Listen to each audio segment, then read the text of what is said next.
rubber in the model room welcomes all. Thanks for stopping by, answering the call. Ups and downs are normal for some of us. Many days I beg to get off this life bus. Neon lights flicker, no shadow on the wall. Dreams on the ceiling, we run and then we fall. Sharing stories over paper cups. Wheels keep turning but never enough. Life's a ride on a rickety old track. Holding on tight, never looking back. In the rubber and motor room we confide. Laugh, cry, love in this crazy ride. Dusty postcards from the edge of nowhere. Heartbeats echo in the electric air. We dance on tables without to wait. Cry in the rubber and motor room, we're all high.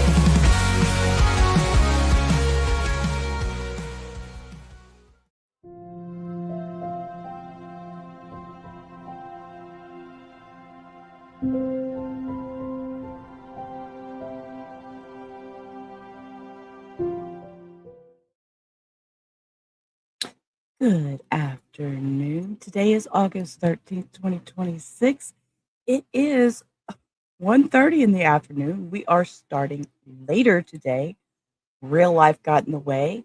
I've always told y'all, as a part of my channel, real life always comes first. So that's why I always ask for you to keep those notification bells on all, because sometimes we get a little delayed. I want to thank you all for being here. My name is Sheila. We are at Rubber Ramada Reviews, where we do speed trials. We do trials without all the fluff. We jump through all the breaks. We just don't do the sidebars. We zoom. We also do true crime documents. We do true crime stories and all that fascinating stuff that some of us are very interested in. Not everybody is into true crime, but if you come here, you better be interested in true crime. Thank you all for hanging out and being part of it. As y'all all know, we will roll that beautiful footage and let me know what you got in the chat, what your snacks, what your drinks. If you're on the replay crew, you can always let me know what you got. Let's get ready to go. If I can find the clip. Get ready for the ride. Buckle up tight. Grab your snacks and enjoy the show. And as you're doing that, I will let y'all know I have snaps today. Again, these Cheez-It snaps are some of my favorite. And, that whole 32-ounce mug of iced coffee, because y'all know me and my coffee.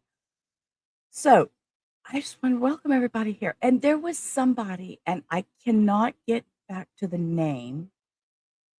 Somebody subbed up before the stream started, and I can't get to it to find out who it was. Thank you for subbing to the channel. We do have memberships, so they did become a check-in quacker. So thank you for that. It was just surprising when I opened it was there, but then when I went to stream, it disappeared. So I don't know how all that works in StreamYard, but it's gone. So Cindy was here first, as always. She tells everybody, hello, beautiful people, and welcome to the Duck Pond. Oh, and I did, Cindy. I went over to Vertical and I pinned the live where anybody wants to join horizontal chat. So if you are in Vertical and would like to join horizontal chat, that's where most everybody is. Hi, Teresa. Good morning. Oh, good afternoon. I keep saying morning. Good afternoon. Southern, hello. And as we know, do not dox or contact or harass anyone in this live.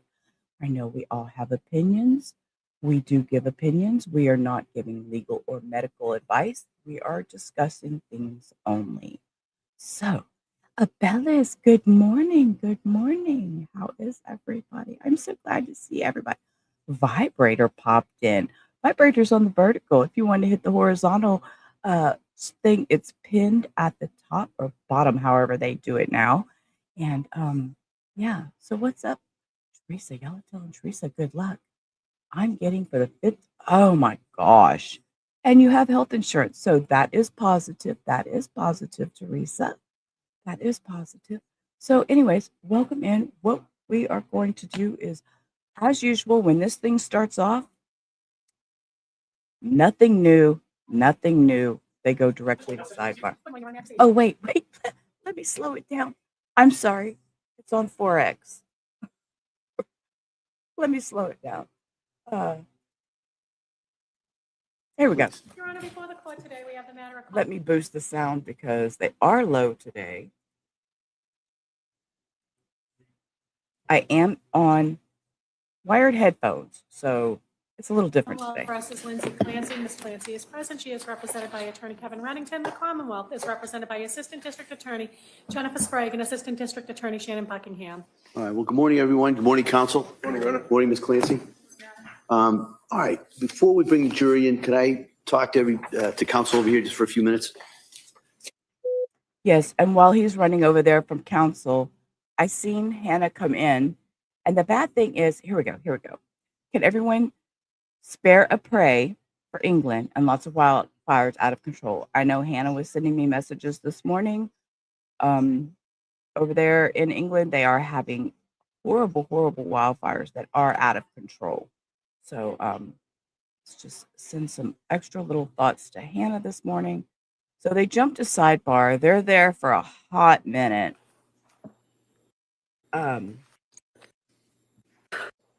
I can tell you that today they are going to go over a lot of media history, as in her internet history and things like that. So that's what we can look forward to. You don't.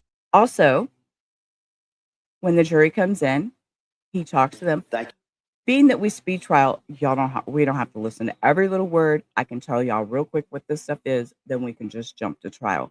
I'm going to let him tell us, but they will be off tomorrow, which means we won't be streaming Lindsay Clancy, but that does not mean we won't be here. I have a whole plethora of true crime stuff we can do. Right now we're on trial. This is not my normal. I don't normally do trials every day. When I do trials, we do speed trials. But I do have true crime that I do, and we will be doing a true crime stream tomorrow. I haven't figured out which subject, which one. I have a whole bunch in my pocket. So. Thank you for following those instructions. And in regards to our schedule today, it's going to be, I think it's a little bit different. All right. And a lot of it is because of the progress of the case and kind of where we're going. I anticipate we're going to hear a number of witnesses today, and we may break early. All right. And then because of some of these issues, we're not going to be sitting tomorrow. All right. So you don't have to come in. You can come in if you want, but we're not going to be. Okay. So in my opinion and in my thought, what that means is the state will probably rest today. The Commonwealth will probably rest today. So there will be no trial tomorrow, like I said. So we will be doing something else. Good morning, sir. Good morning, Your Honor. That's right, please. Thank you. Good morning. Can you please state and spell your name for the record? Kyle Paveo, Kyle, last name Pavao, And where do you work? Massachusetts State Police. How long have you worked there? 8 years with 18 total law enforcement experience. So you worked in law enforcement prior to the state police? Correct. In what department? Town of Mattapoisett. And are you in a specific role or unit at this time? I was. What do you do now? Now I'm a sergeant in field, assigned to the Bourne Barracks. And previously, where were you assigned? I was a trooper in the cybercrime unit. How long were you in the cybercrime unit? Roughly 3.5 years or so. And what is the cybercrime unit? It's the state's primary child exploitation unit. Assigned to that, or included in that, is also a forensic branch, which deals with multiple other crimes other than child exploitation. Would it be accurate to state that you are able to examine digital forensics like computers and phones that are related to other cases? Yes, correct. Do you have to have specialized training to be in that unit? Yes. What type of specialized training did you have? So I am a certified forensic computer examiner. I'm a certified forensic Mac examiner. I'm a Celebrate certified mobile examiner, and I'm a Magnet certified digital video examiner. What is Celebrate? Celebrate is it's a company that has proprietary software that parses through data. Most people know it for cell phones. There is a branch that does computers, but it's mostly known for cell phones, extracting data and also parsing that data out. What about Magnet? Magnet's the same thing. So Magnet is also another proprietary company. They have software, imaging software. They mainly focus on computers. They can do some cell phone stuff, but they primarily focus on computers. To be certified in Celebrite and Magnet, did you have to take classes and pass exams? Thank you, Mustang. I appreciate you being here. Good afternoon, Dutch. How is everybody? Hey, Vibe. Vibe, I wanted to stop and comment on this. I have to say, I thought she needed life in prison, but I have changed. This lady screamed out for help and nobody listened.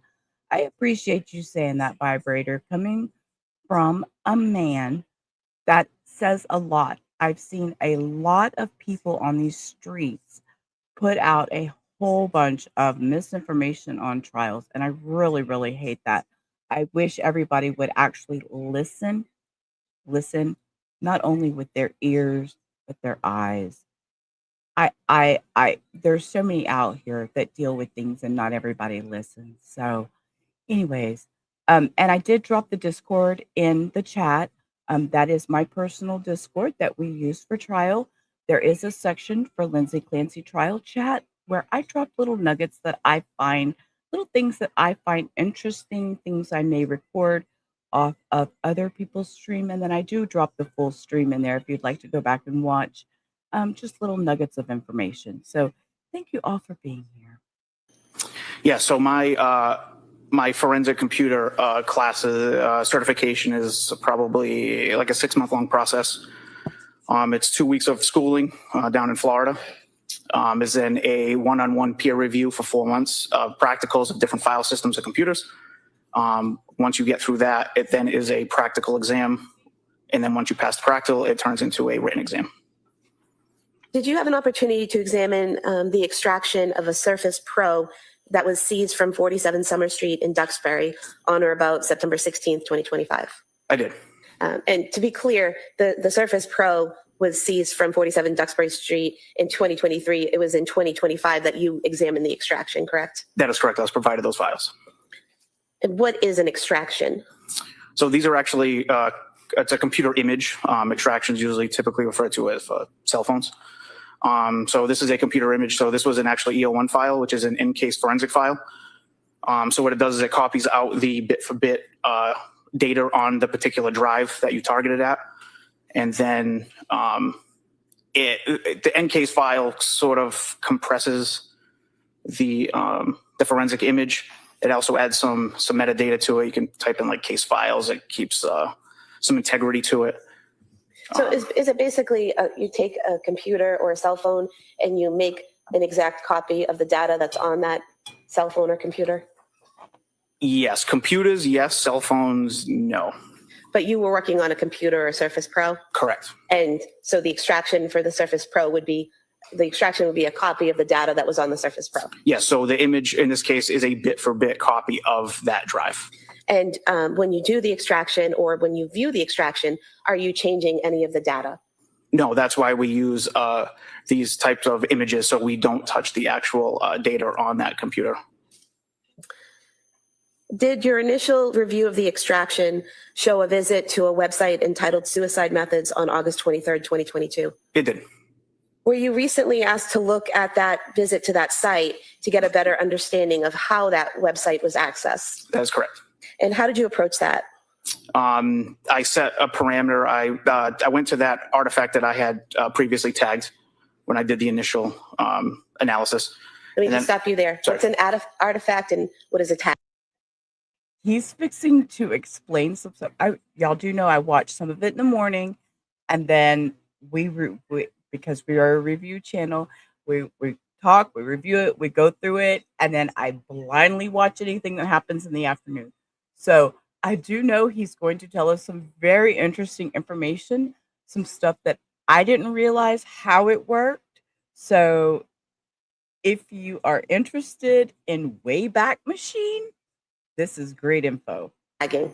So an artifact is every single piece of data on that computer is an artifact. So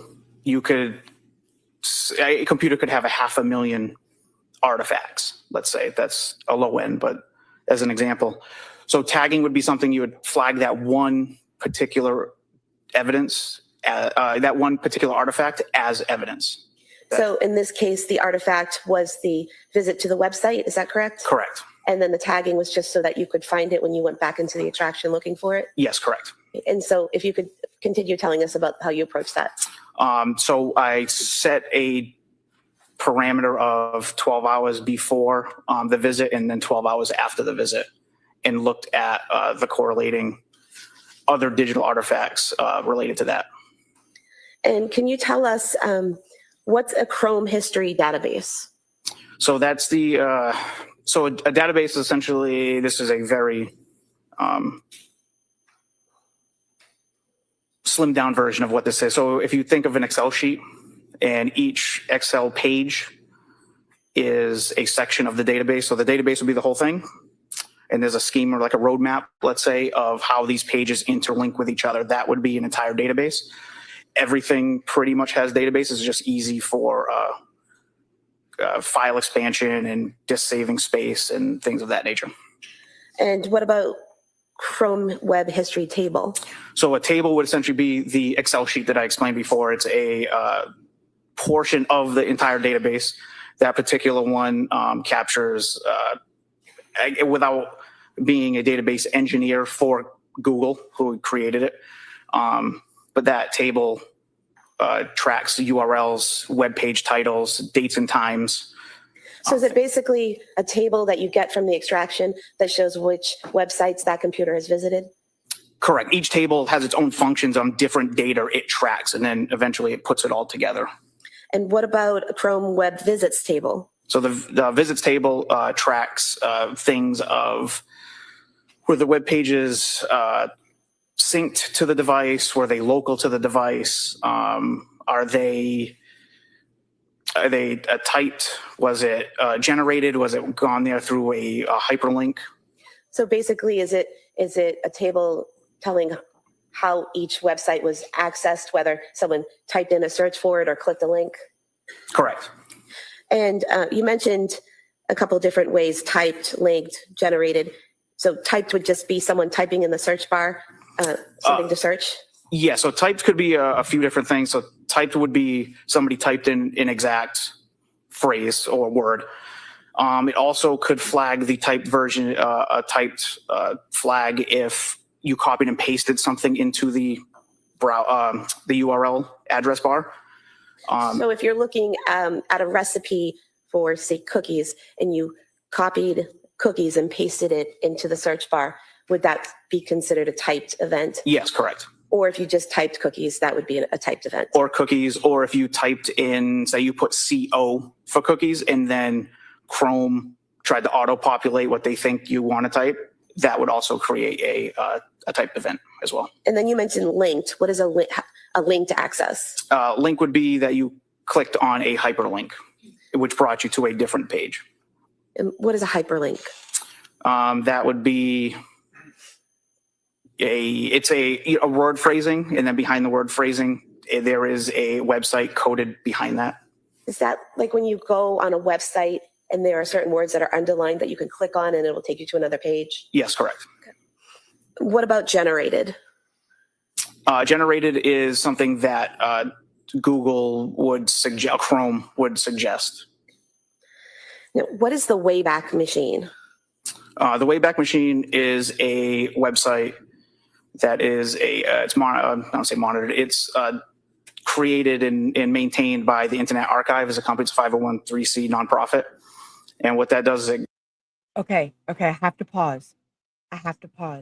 Oh, you do have them already in there, Queen? Okay, I'll have to go in there and look. I haven't pulled them up or anything like that. I'm so glad to see y'all.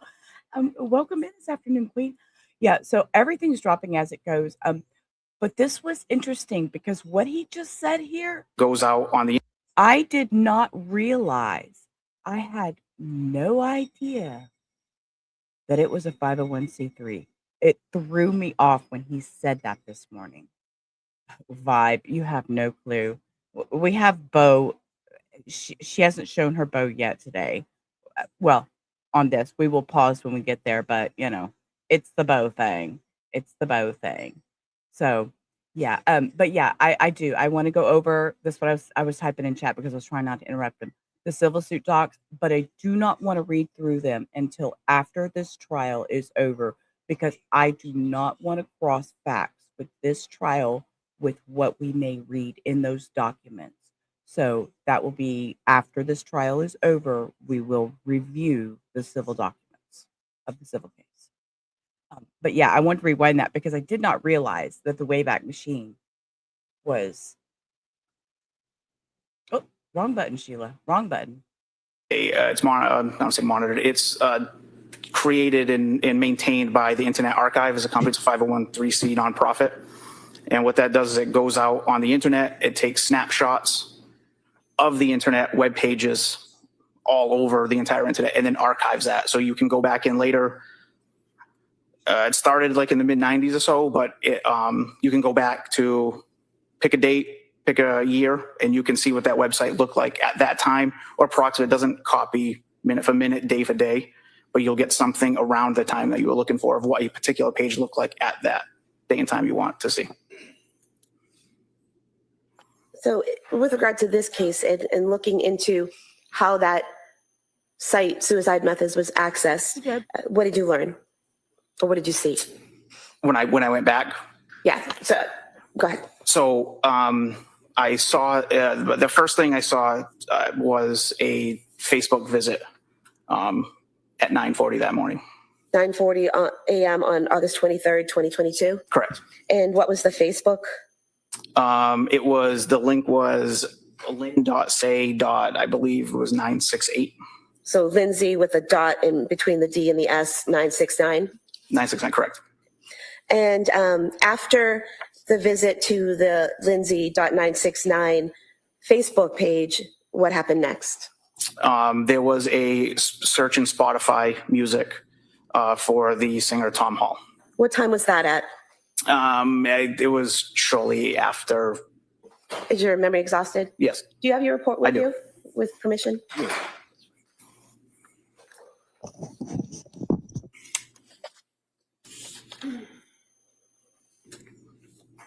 That was at 9:42. So approximately 2 minutes after the Facebook account was accessed? Correct. And that website, was that a Wikipedia page?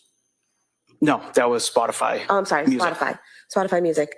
And then what did you see next? There was a song off of that search in Spotify. Was that That's How I Got to Memphis song? Yes.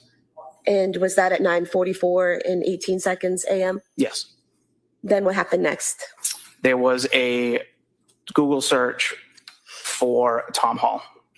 And was that at 9:44? And Tom T. Hall is a musician, is a singer. So that will be brought up. I'm sorry. Muffins.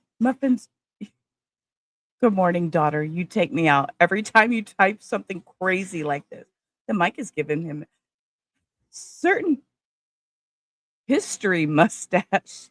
I know that's not what you meant to type.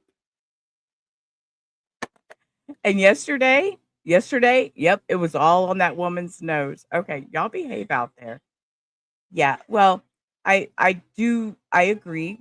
I do agree with some of what you're saying, Vibe. He was seeing another woman.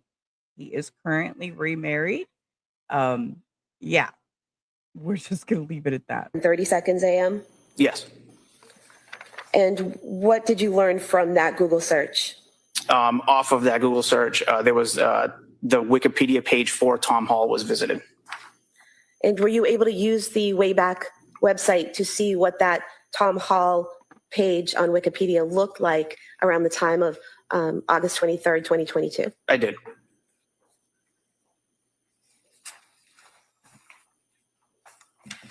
Is this a copy of that Wikipedia page from the Wayback Machine? Yes. You can have this marked as the next exhibit. No objection. All right. I have no objection to any of the documents. This is Tom T. Hall. Tom Hall, yes. People are here. And we're going to start singing Tom T. Hall in a minute.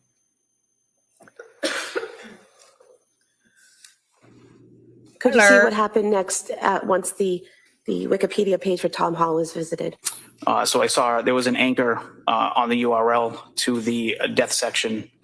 What does that mean, an anchor to the death section? So an anchor would be put at the end of a URL, so a web address. So what an anchor does, it's a pound sign followed by a section of that page. So if you think of it as, say you go on your banking website and it lists like a table of contents and it has. Jen, if you try to spoil it for me, if you spoil it, I will time you out for 2 days. Don't you do it.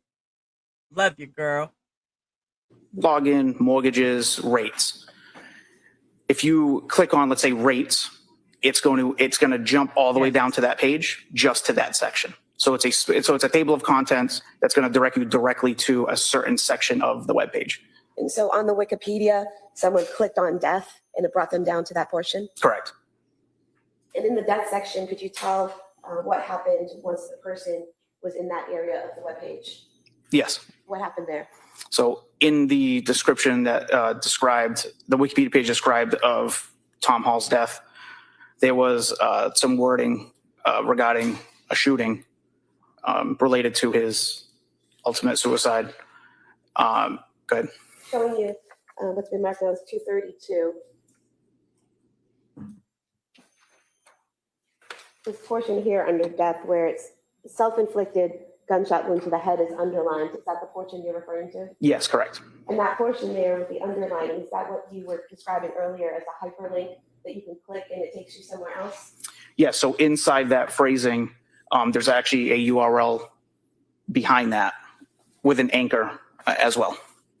Now, something like that type of hyperlink, can you hover over that with the arrow that the mouse directs, hover over that and automatically be taken to that site? But you actually have to click on that link. No, you would have to click on that phrase with the link behind it.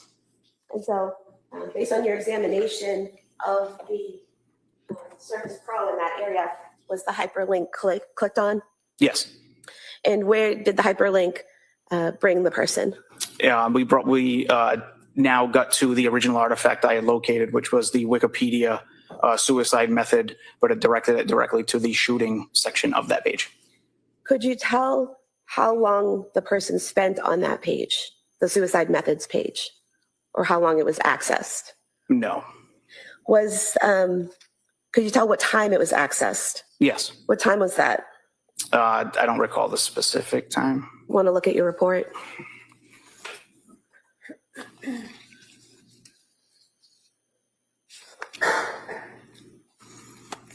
At 9:45 a.m. So 9:45 a.m. The suicide methods page was accessed. Is Correct. That correct?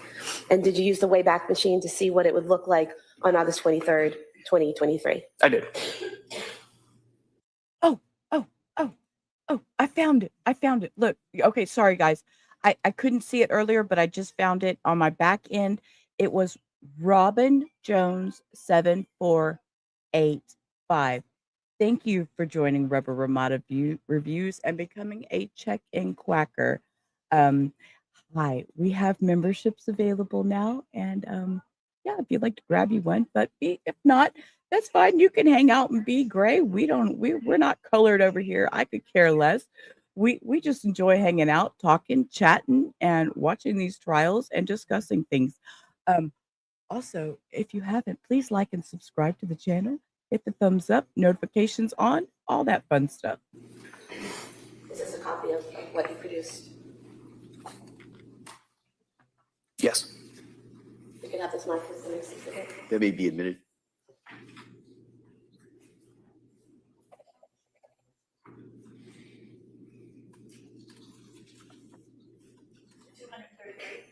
Thank you.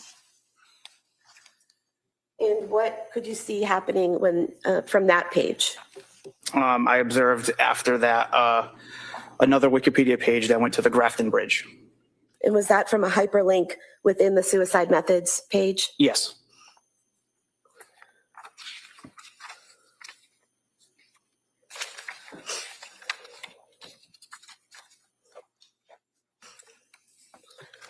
Showing you page 8 of Exhibit 233.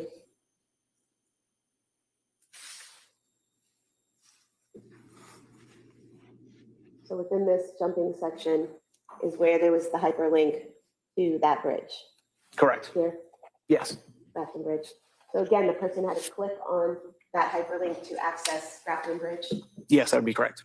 Look here, I will stop everything. There you are. You came out of the bushes. There you are. Thank you for joining memberships. I appreciate that. I seen it. It flew by this morning and I couldn't catch it. And I finally went back in the back end and I looked it up. Thank you. I greatly appreciate that. For that, I will give you just a little something because, you know, we like to show off a little bit.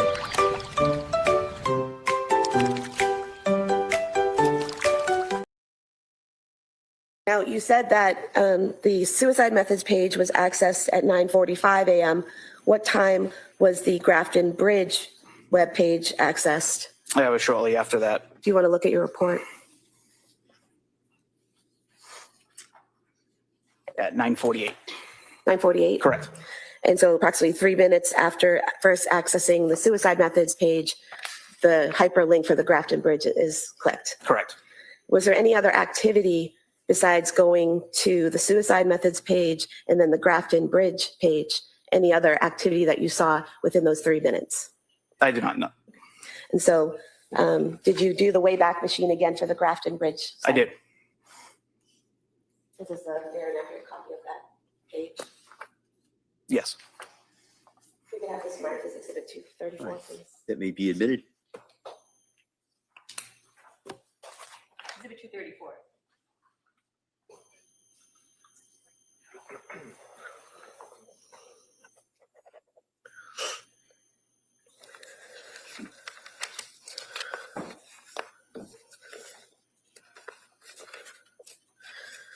You're not able to tell who's actually at the computer doing all of this, correct? No. You can only see what data there is and what's been accessed, correct? Correct.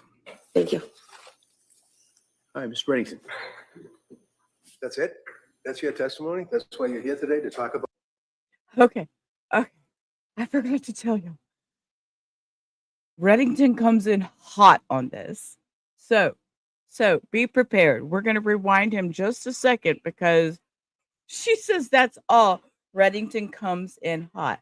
Well, hello, Evamos. Evamos is on Kick. I do stream on Kick. I don't really pay attention to it, but it does run over there for anybody who ever wants to catch anything on replay.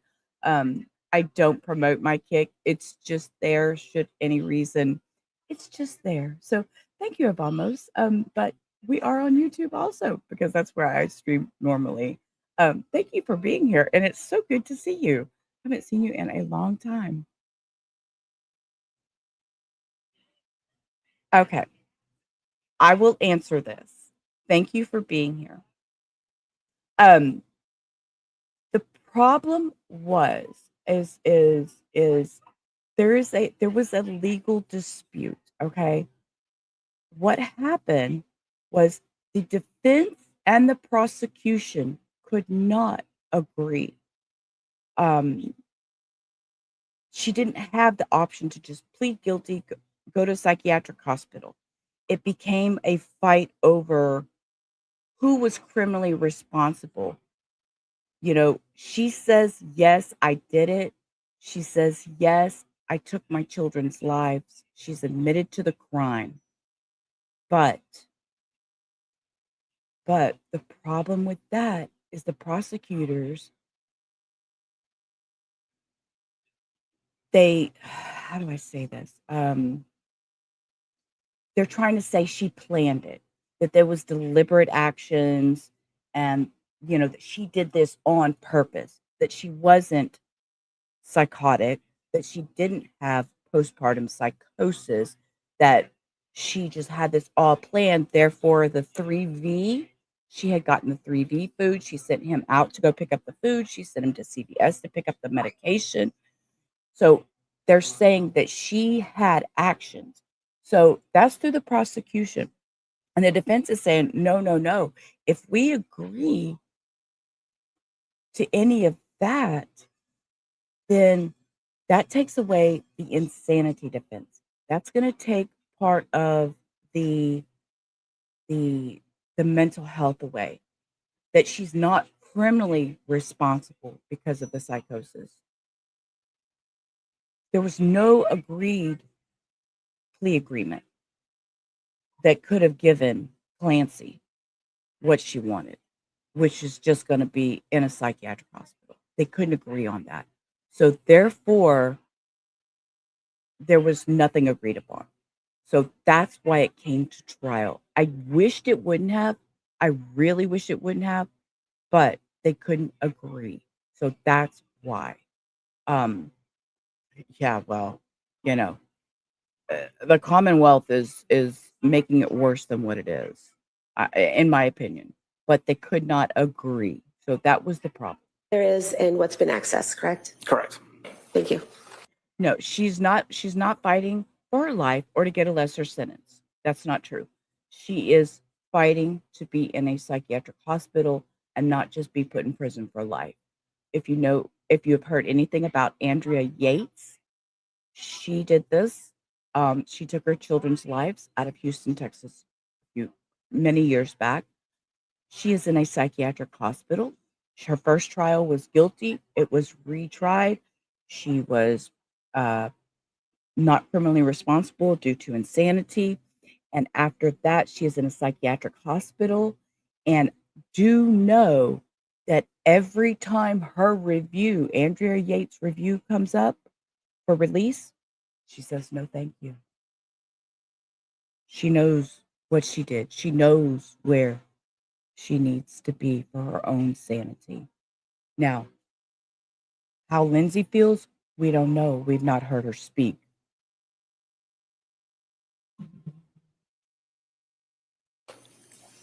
All right, Mr. Reddington. That's it?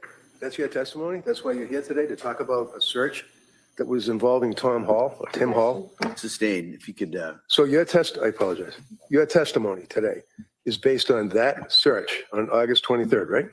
Correct. Of 22, right? And you were working as a state police officer back then, right? Yes, sir. And were you attached to the Plymouth County DA's office, or were you working somewhere else? I was assigned to the cybercrime unit. And the cybercrime unit works with the DA's office in Plymouth? The cybercrime unit's its own independent statewide unit. So in the sense that you're independent, it's still the district attorney and his assistant DAs that would reach out to the cybercrime unit and ask for help, right?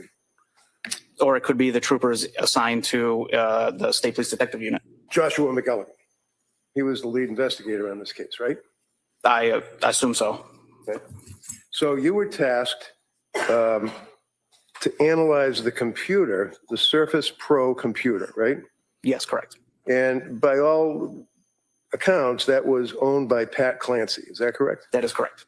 And it was located in his office, right? I don't know where it was located. Okay. It's fair to say that when you analyzed the computer back in October of 2025, it was an investigatory role that you were using to locate potential evidence, right? Correct. And what is it you were looking for?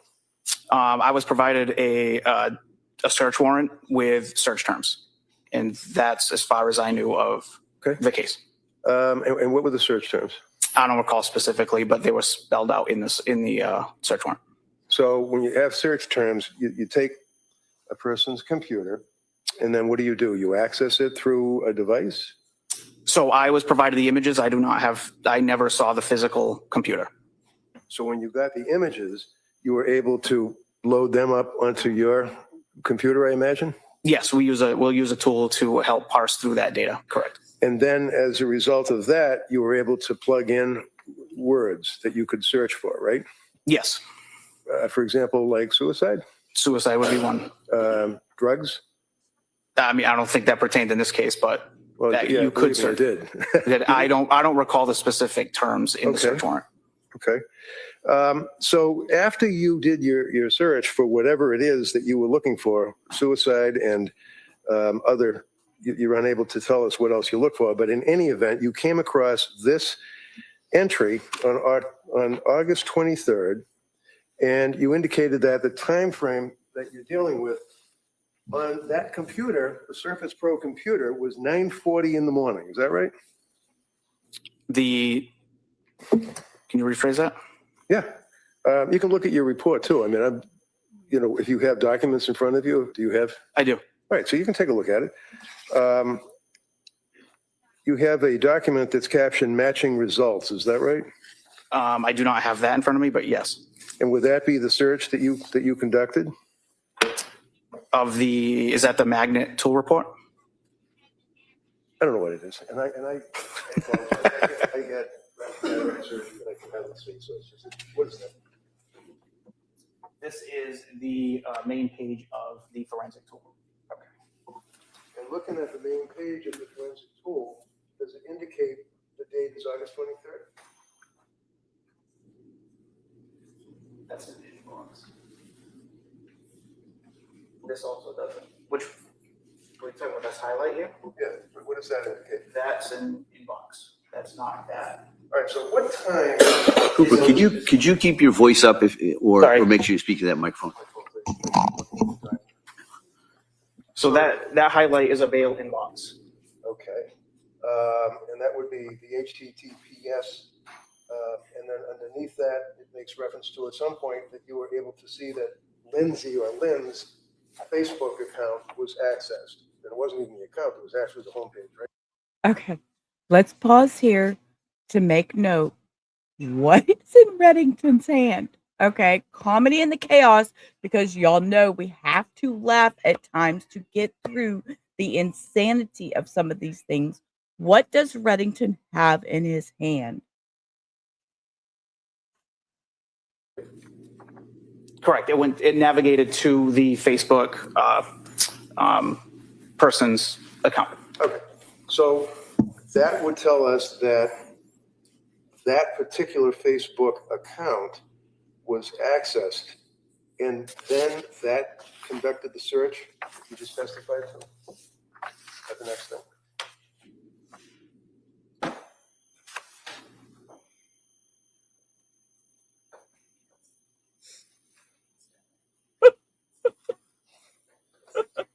This does not have. This here does not have. Right. How about this next one? Does that have the Facebook? Does it? This one does. Yes, correct. Both of us. Blind. Yes, that'd be right. Yeah. All right. Thank you. Now, just before I leave, above that, does that also indicate like these two top lines? That would be that was a CNBC web visit, which was typed in, and then there's a access to a Google Gmail account And inbox. Okay, and it's so bad that he handed it to Kyle on the stand, and Kyle's just sorry. Google Gmail account was that? That I don't know. Because those two lines in references to the Google account were not in your report.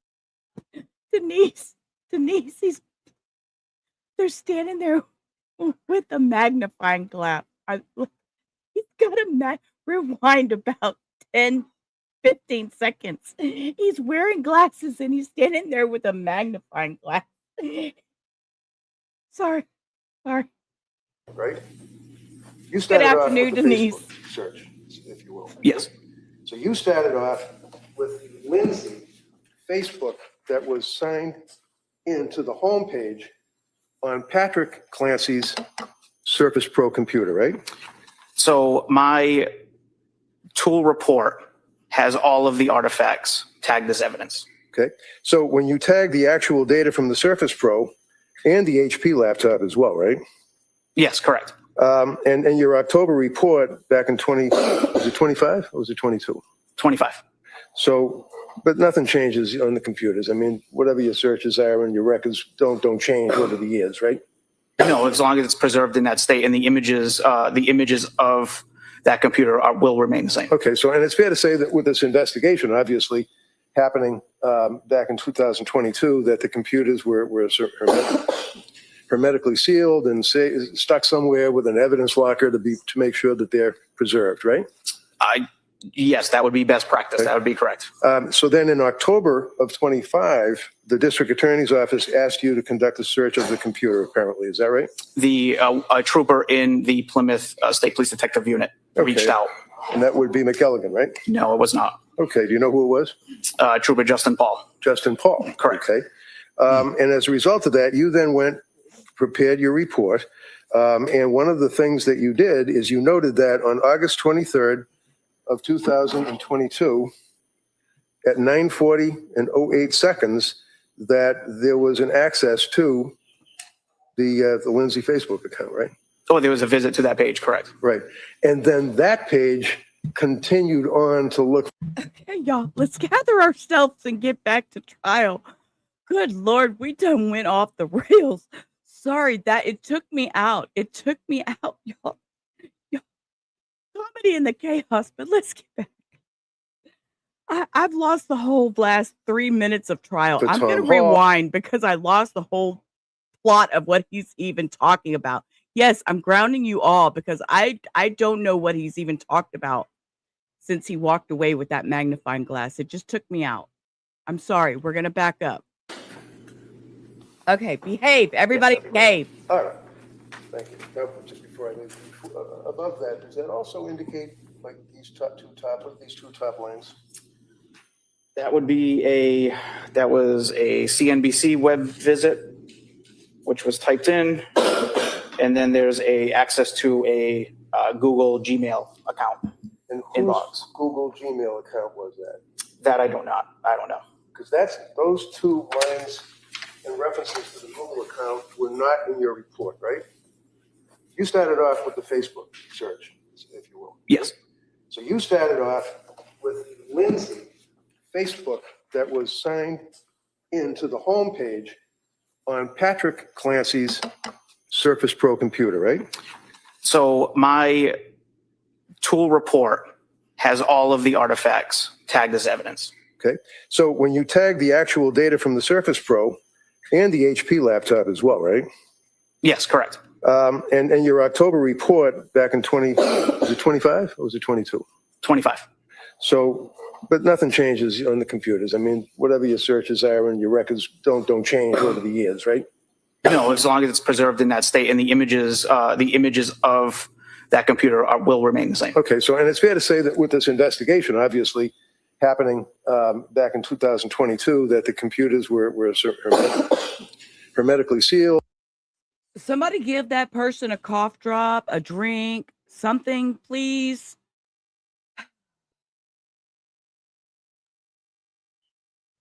No, Cindy. And stuck somewhere with an evidence locker to make sure that they're preserved, right? Yes, that would be best practice. Okay. That would be correct. So then in October of 25, the district attorney's office asked you to conduct a search of the computer, apparently. Is that right?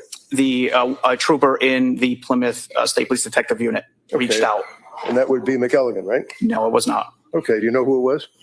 Trooper Justin Paul. Justin Paul. Correct. Okay. And as a result of that, you then prepared your report. And one of the things that you did is you noted that on August 23rd of 2022, at 9:40 and 08 seconds, that there was an access to the Lindsay Facebook account, right? Oh, there was a visit to that page, correct. Right. And then that page continued on to look for Tom Hall and Walking to Memphis or whatever and the songs, right? Yes. On Spotify? Yeah, the song. Yes, after that was a Spotify. And then the time frame of that would be that you went to a hyperlink that took them to methods of suicide. Is that correct? That is correct. Now, were there any searches on that computer for example, ways to kill? No, there was not. To your knowledge, and I understand that you might be stuck with what you investigated, but are you aware that there were any searches from Lindsay Clancy or Patrick Clancy on ways to kill? You ever heard that? In my initial report back in October that contains all of the evidence artifacts that I had tagged as evidence and provided, I did not come across that, no. Right. So basically what you are leaving with the jury would be that on that date of August 23rd at approximately 9:40 in the morning, and then carrying forward with jumping from Tom Hall to the Wikipedia account to the underlined name, suicide, jumping to that page. That all occurred between 9:40 and say 10 o'clock in the morning, right? Correct.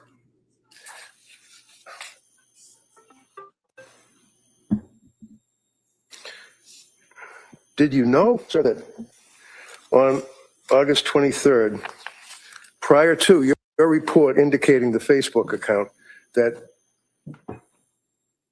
Mr. Clancy signed in, and it was Mr. Clancy's email that accessed the Facebook account for Lindsay Clancy? I did not. And that was not included in your report, was it? No, it was not. And you know that the Clancys had 3 children, right? I did not. Well, you know that you were working on a case where Lindsay Clancy was the mother, and she was married to Patrick Clancy, right? Correct. And did you know, sir, that on August 23rd of 2022, that 2-year-old child was brought by Lindsay to South Shore Health for Dawson's ear recheck, that he had problems with congestion, but no complaints of ear pain, no fever. And that was on August 23rd, 2022, that he was examined at 10:15 in the morning. I'm not privy to those facts. Okay. Because we have comedy in the chaos, I need to share something with y'all. This is Duchess. This is my beautiful mod Duchess. This was the video. I wish I could figure out how to make this sound. Okay, rewind it. Where's the sound? I want to give you. Oh, there it is. It's way up there. Okay, this was why. Dog, we lost you. Dog, can't hear you. What happened? Dog, we lost you. Dog, can't hear you. What happened?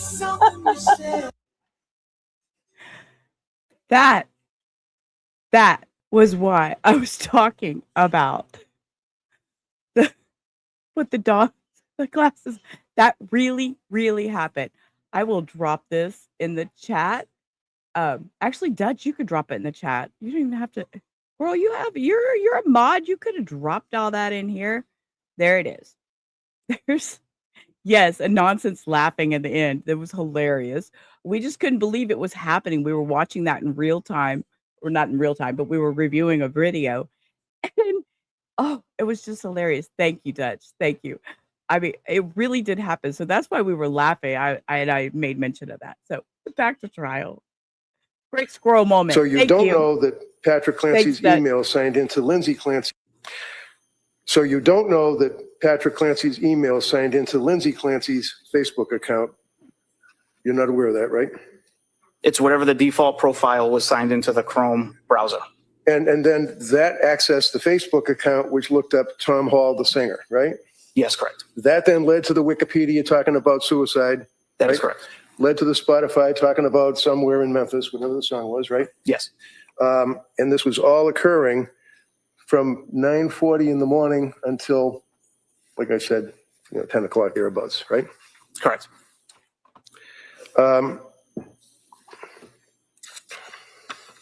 You tagged actual data from the Surface Pro as well as the HP laptop, right? I did. And your October report contained searches from the Surface Pro, right? Yes. And you recall, for example, just a representative sample that, and this would be on the Surface Pro computer. Now we're jumping ahead to December 5, not August of 22, December of 22. One of the inquiries of the Google searches was what to do when a psychiatrist overprescribed, right? Yes. Searches for medications, right? Yes. Including Lamictal, right? Correct. Can bipolar disorder be temporary, right? Yes. Can benzos reveal bipolar disorder, right? Yes. How long are detox programs, right? Yes. What is DBT? I'm just saying that's a search. I don't know. Oh, yeah. I had to look that one up too. Okay. Okay, yeah. See, now he's getting the question. Don't answer. He said? What is DBT? That's not his. He's just telling you the internet search, sir. How long are detox programs, right? Yes. What is DBT? So these are the things that was looked up. So let's get back on track for a minute, guys. I'm just saying that's a search. I don't know. Oh, yeah. I had to look that one up, too. Okay. Lamictal versus Zoloft. It says Zolafy, but I would suggest it would be Zoloft. That was a search, right? Yes, correct. What is mania? It was a search, right? Yes. Ketamine for benzo withdrawal, January 18th of 2000. Did you hear that? Talking about ketamine for benzo withdrawal. This woman was searching. She was looking for ways to help herself. She was screaming inside, if nowhere else, and knew she needed help. 2023 was a search, right? Yes. Ketamine therapy on January 18th of 2023, correct? Yes. Now, maybe not personally, but Steve Verino, who's also a gentleman who does what you do with computers and laptops and stuff, right? Yes. Now, you've worked on cases, and Steve, you recognize him right here, right? Yes. You know that Steve was working with me and Lindsay on accessing information from cell phones and computers, and he actually, through me, reached out about a month ago to the DA's office and raised some questions, correct? I'm not privy to that. Oh, well, the DA reached out to you about a month ago and asked you to revisit your investigation, and as a result of that, you created another report, didn't you? I did. And that would just be on July 26th of 26, right? Yes. And that was after the DA reached out to you, but didn't tell you it was because we had questions that Mr. Verino asked me to find out about, right? Yes, I was not privy to that. So as a result of dealing with the DA in July 26th of 26, you then prepared your report, and the purpose of that report was to find out more details, if you could, pertaining to the, quote, methods of suicide page, right? Correct. And in your July 26 report, you then went into detail about your findings, correct? Yes. And we would agree that that particular webpage was not a search for methods of suicide. It was actually the Tom Hall and the music, right? That is correct. And then the URL shows access to Lindsay's Facebook profile, correct? You accessed and found out that Lindsay's Facebook profile was a web visit. Right. Yes, correct. But you don't know that it was Lindsay that was actually using that computer to search for Tom Hall, right? I don't know who was sitting behind that. You don't know that Patrick Clancy plays the guitar, do you? I do not. You don't know that Patrick Clancy is a music aficionado, right? I do not. You don't know that Patrick Clancy enjoyed Tom Hall music, do you? I do not know that. And you certainly don't want to leave it with this jury that Lindsay was looking up ways to commit suicide in August of 22, do you? All I'm presenting is the facts that were presented in front of me.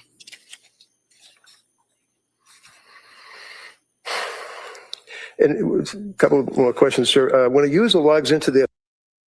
Did anybody else feel that sigh? That complete sigh? It was like this morning when I heard it, I took that biggest deep breath and sighed right along with him. The facts that were presented in front of me.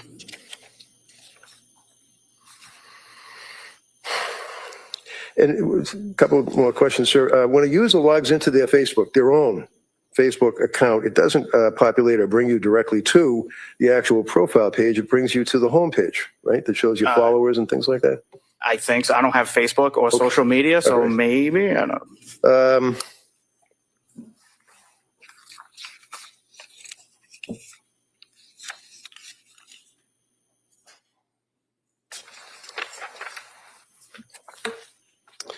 That's all I have for this gentleman, Your Honor. All right. Come up. I would ask if I could, Judge, the two documents that I was questioning him from, could I introduce those into evidence? I think he agreed that was part of the search.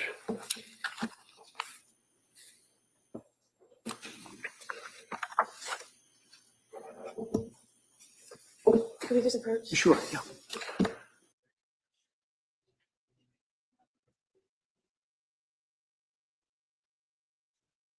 Don't know why they had to approach about these documents. Associates that I would offer, if I could, the medical records from the pediatrics associates that They're already in evidence. Well, I'd like to have it focused on that. You don't mind if we put that. So what we mark that for identification, we can address whether or not, I want to double check. I haven't gone through all the records either. Well, I understand. We'll mark that for identification. Thank you, sir. Thank you. It is 235 exhibit for identification. Sir, just for clarification, before when I was doing direct, if at any point I said August 23rd, 2023, what you did when you did the Wayback Machine was searches for around the time period of August 22nd, 2022, correct? Correct. And anything that you looked at that day regarding the search for suicide methods or any of the other places that were visited were August 23rd, 2022, correct? Correct, 2022. And the visit to the Grafton Bridge Wikipedia page was at 9:48 a.m., correct? Not 10 a.m.? That visit was at 9:48, correct? Okay. And defense counsel asked you about the defendant being at the doctor's at 10:15 a.m. Are you aware that it only takes 4 minutes to drive from her home at 47 Summer Street in Duxbury to the Kingston location of the pediatrics? I was not, and I also wasn't aware that they went to the doctor's. And you can't tell us who was behind the computer at different times, correct? No, You can't tell us whether people used the computer, then got up and let someone else use it, and then went back to using it, correct? no, you cannot. You can only show us the data that you observed that day, correct? That is it, yes. Okay, thank you.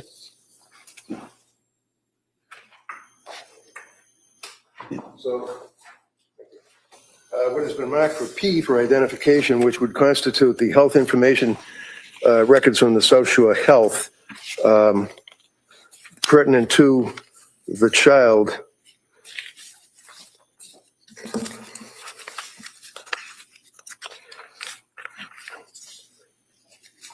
You're aware, sir, that the records, or you're aware, sir, you're not aware that the child was brought to the doctors not at 10:15, but was brought to the doctors around 10 o'clock in the morning.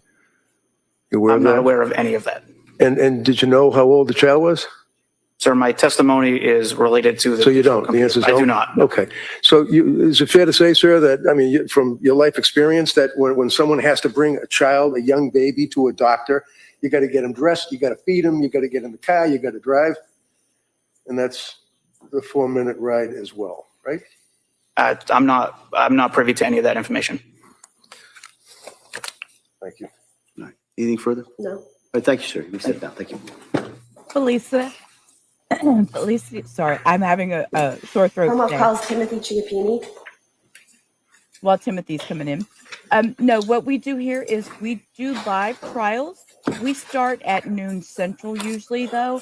And what we do is we skip all the breaks. We do not do the sidebars. Right now, I would normally be doing this. We call it Zoom. We don't have time for all that. We're trial only when we do trials.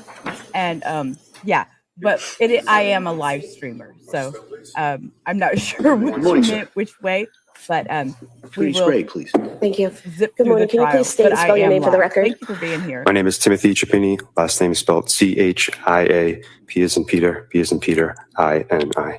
Where do you work? I work for the Commonwealth of Massachusetts for the Department of State Police. How long have you worked for the state police? I graduated the academy in March of 2012. Yeah, and usually Monday through Friday, if we're doing a trial, I start at noon. We zip through it, and yeah, that's what we do. Thanks for being here, really. I appreciate it. What is your current assignment? I am currently the unit commander for the Critical Incident Technical Investigations Team How long have you been doing that? since approximately April of this year. What was your assignment in January of 2023? I was assigned to the State Police Detective Unit for the Plymouth County District Attorney's Office. Do you have specialized training in cell phone forensics? I do. And could you describe that, please? I was initially certified as a Celebrite physical operator and a Celebrite certified operator, Celebrite certified physical analyst in March of 2017. And are you also trained in gray key and magnet? I have been trained in gray key examination since August of 2021, and I've been familiar with the forensic program known as Axiom in that course, but I'm not certified in Axiom.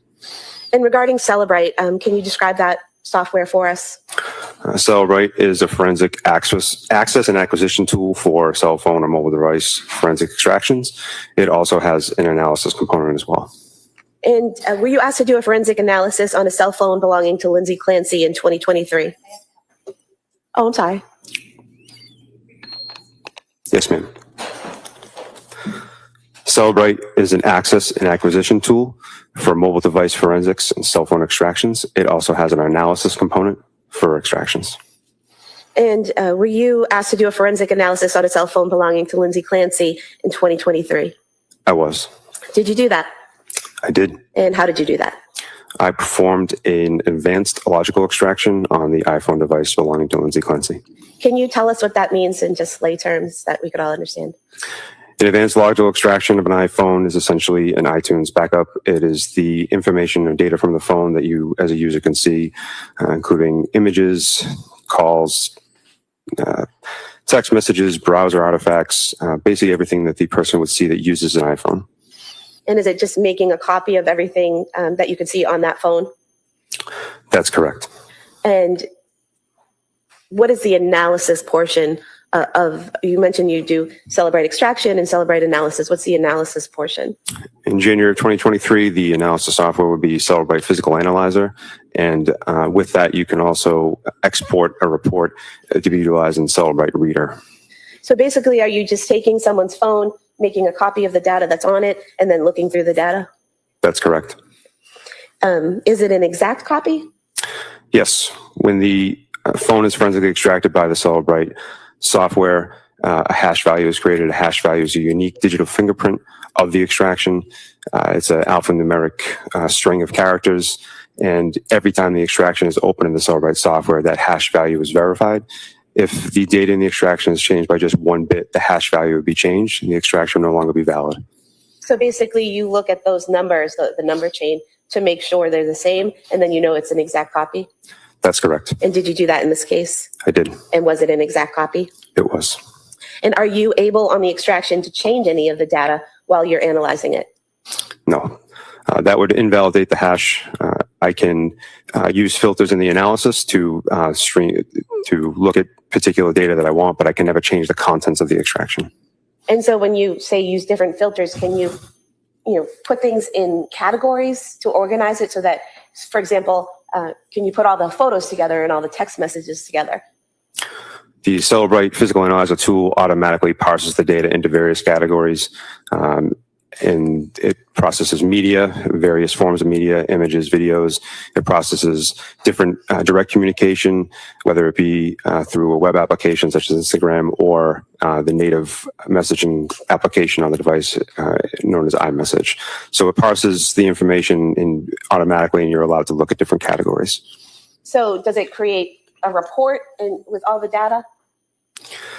I can create a report from the extraction, and it has all the data contained in the report, and I can filter it based on the parameters that I'm allowed to look at legally. And when you do that extraction of a phone, do you get everything that's on the phone?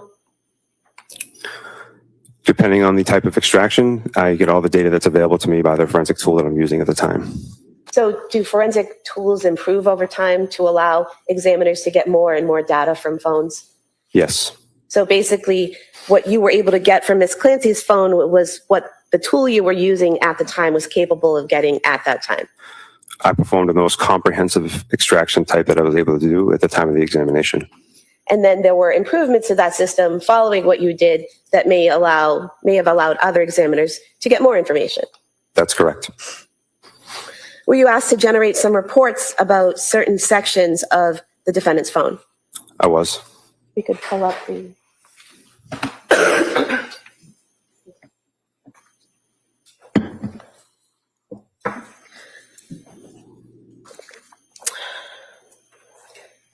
Could look at the screen, please. Were you able to create a report regarding data on Ms. Clancy's phone from November of 2022 to December of 2022? Yes. Can you zoom in on that, please?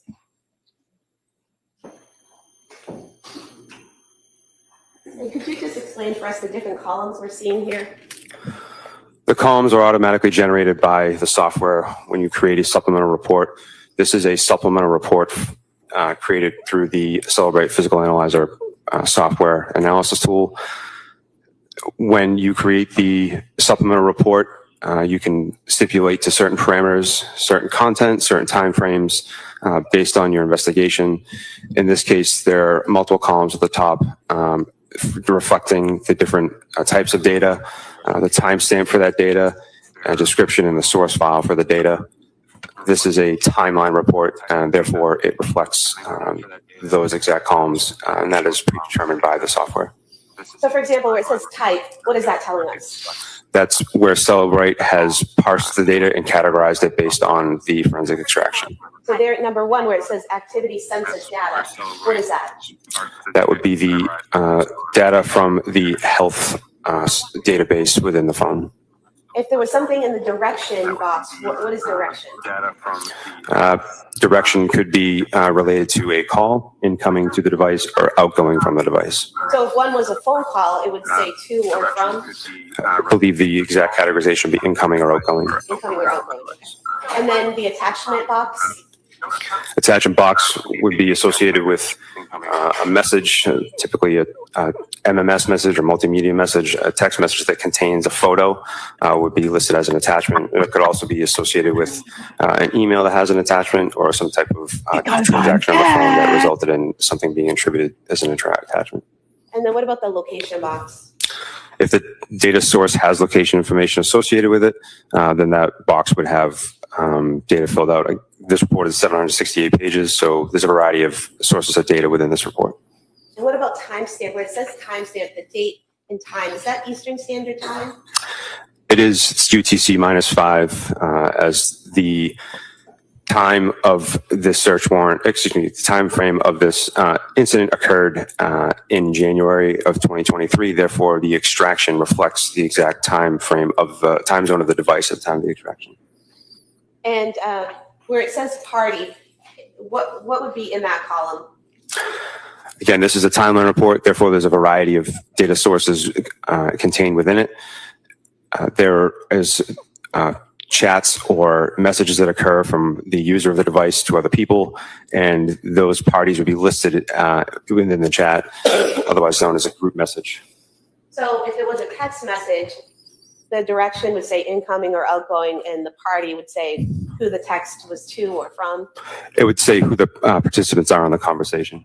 So if it's one person you're texting, it would have that person's name, but if you're in a group text, it would have all of the names? Correct. And then what about the description box? Description box is based on the database information. It has some information associated with the actual data that was parsed by Celebrate. It also provides the source file. The source file is the database that Celebrate parsed the data from. Everything that you see as far as activity sensor data or any other categorizations, that's done by the software. The software parses that data to make it more readable for the examiner, but everything is associated with an actual database within the device. And so, for example, where it says source health, that's coming from the health section of the phone? Specifically the health database, HealthDB. And where it says source file, Lindsay's, how does that name populate there, the source file? Indicating that it comes from Lindsay's iPhone. That is the name that the software detects from the name of the device when it conducts the extraction.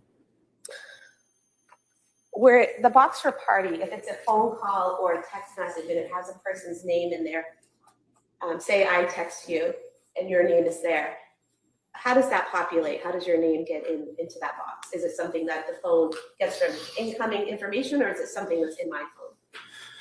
The tool is only able to take the information that is present on the device at the time. In order for contact to be in a phone, it would have to be entered by the user. So would it be whatever I name your phone number is what will show up in the party? Correct. So if I have, say, my mother's phone number in there and I say mom for her contact information, it will show up as mom? The software will show up, will display the phone number and the contact name that was detected by the tool from the extraction. So if I've put a contact in mom and the phone number will show up in mom? Correct. Can you search within this PDF? Yes. And do you do that by clicking on the search bar there at the top? Yes, this is Microsoft Edge, and that is the proper method within this application. And so if we were to search, for example, McLean, I'm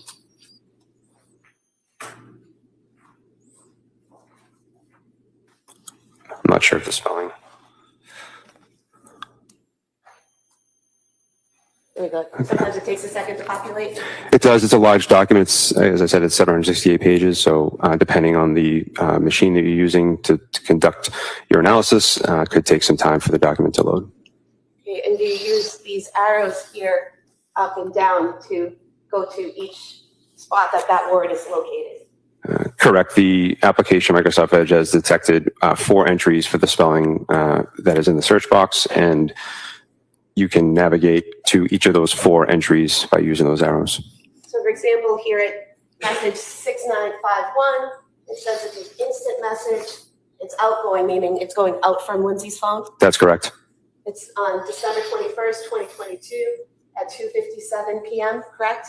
Yes, Eastern time. And then it says from Lindsay owner to Allison, correct? Yes. So that indicates that it's a text message from Lindsay to someone named Allison, correct?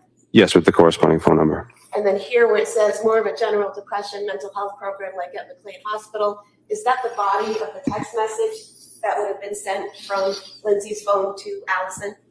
Correct. And you can search through the PDF for whatever term you're looking for, whether it be Patrick or medications or anything that you're searching for. It will populate any text messages or searches about those keywords. Yes.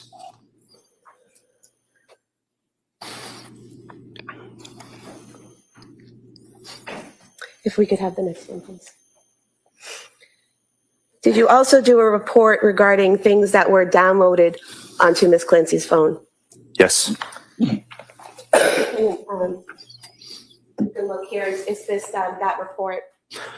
Yes, again, this is a supplemental report created within the physical analyzer analysis tool from Celebrate. And what is this report showing us? A singular item from the documents section of the project tree, or otherwise known as the analysis component of Celebrate Physical Analyzer, and it's one single document. And do you just, this blue hyperlink here at the top, 2022, 10, 12, 15, 28, is that what you click on to access the document? Yes, when you create a supplemental report within Physical Analyzer, it when it creates the PDF, if it has an attachment associated with it, that attachment will be in a separate folder within the report. That way, when you click on the actual hyperlink, you're brought to the physical document itself. And for example, in this report, there was a request for medical leave form that was downloaded to the defendant's phone. Yes. If we could go to the next one, please.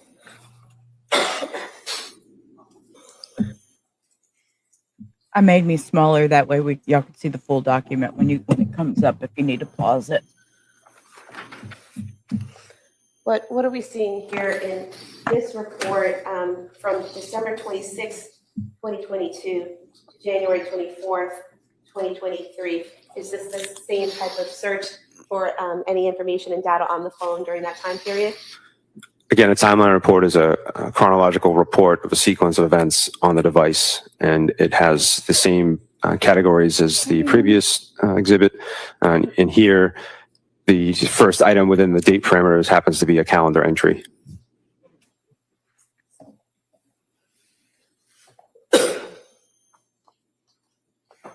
And so if we go here to page 846 of the document, can you explain for us here, is this web history, website visits that are documented on the phone? That's one of the categories listed as an artifact. The items shown here on the screen are all associated with web browsing.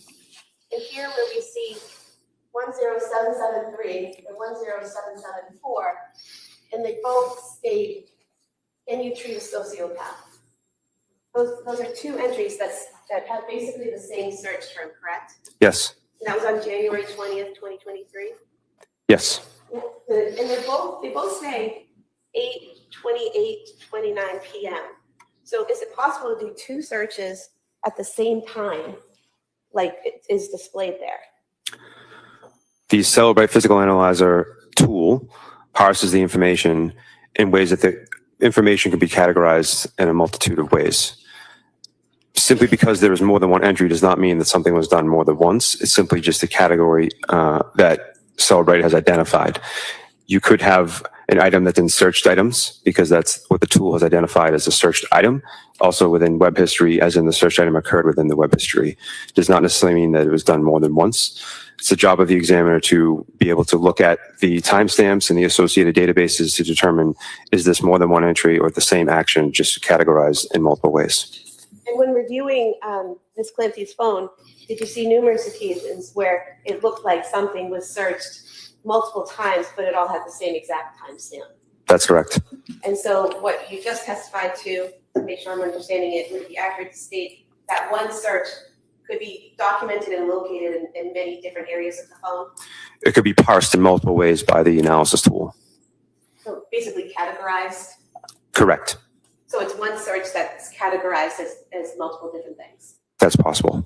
And so here, when we have the search at the same exact time down to the second, that appears to be one search for, can you treat a sociopath, not two, correct? Yes.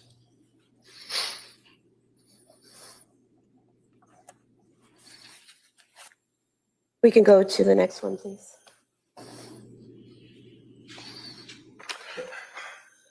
Now, this area here, the separate report, is this the notes that were found on Ms. Clancy's phone? That's correct. And if we could zoom in on that, please. And there's basically detailed in journal form, correct? Yes. Starting October 24th, 2022, and moving down, correct? The summary portion that you just pointed to is automatically generated by. Okay, they're not, see, this is what I was afraid of. They're not going to read it. They're not going to read it. So what it is, it says title Journal 2, Summary, October 24, 2022, Notes. October 20, affirmations. I am strong. I am brave. I will get through this. I will overcome postpartum anxiety and depression. I am a great mom. I love my kids. I love my family. I love my life. I am happy. I take care of myself. Gratitude. My mom for being there for me no matter what and coming to help at the drop of a hat. My husband for picking up the slack when I've been feeling so down. My husband for taking the big kids out to do things when I felt like I can't. The knowledge of how I can turn things around. They're not reading this out loud. They're just going to send this back to the jury and hope that they read it, in my opinion. The summary portion that you just pointed to is automatically generated by the application when it reads the first few lines of text. The more relevant date is in the column to the left. So here was this created October 25th, 2022. That's when the note is first created. That is the date that's detected by the analysis tool from the operating system of the device. What does modified mean?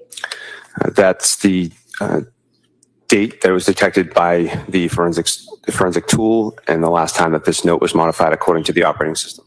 Modified mean it was changed in some way? Yes. Visitor. And so if I start a note in my phone on October 25th and I go in there every day and change it, and the last time I change it is November 3rd, will it show every modification or just the last modification?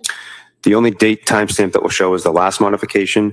Unless the forensic tool is able to categorize each time the note was changed, I'm only able to detect the modified timestamp or last modified timestamp and just the entirety of the note. And you don't know how many times this note was modified, correct? Based on this forensic tool and this artifact, no. Can you tell what within the note was changed? I cannot. So everything could have been the same and maybe a date changed, or there could have just been a date and everything was changed on November 3rd. You just don't know. It could just been a one character change on the last modified date. But with this forensic tool and this artifact. What's the date? November 3rd. Thank you. And if we could just scroll down to the October 25th entry.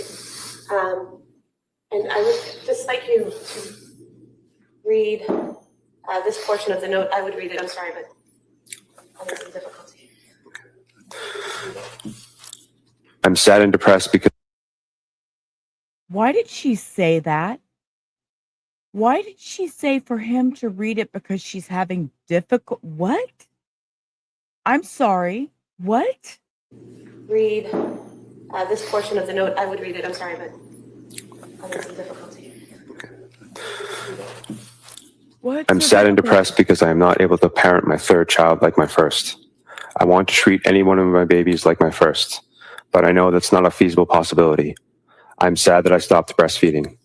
I feel not as connected with Cal now.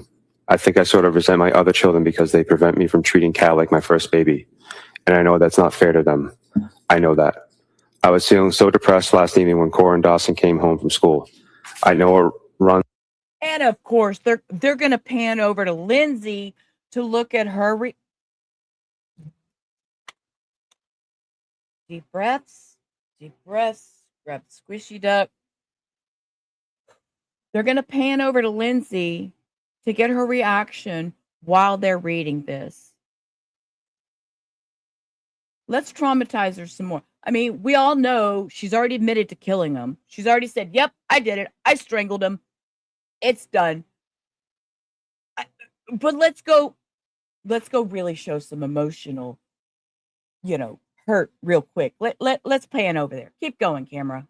Off on them, so we had a pretty rough evening. I want to feel love and connection with all my kids. I'm also probably having a bit of an internal conflict because my whole life I wanted to have a lot of kids. I still don't want Cal to be our last, but I have a lot of figuring out to do before I have another. I'm on the fence about starting a new medication for anxiety/depression. I just want to feel happy. I want to be able to relax and take care of my kids.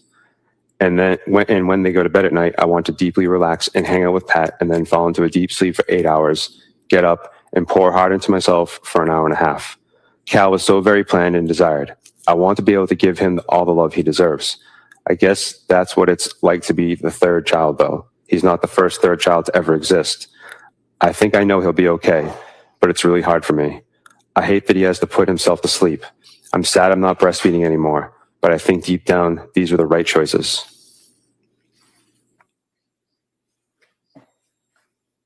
If you could continue.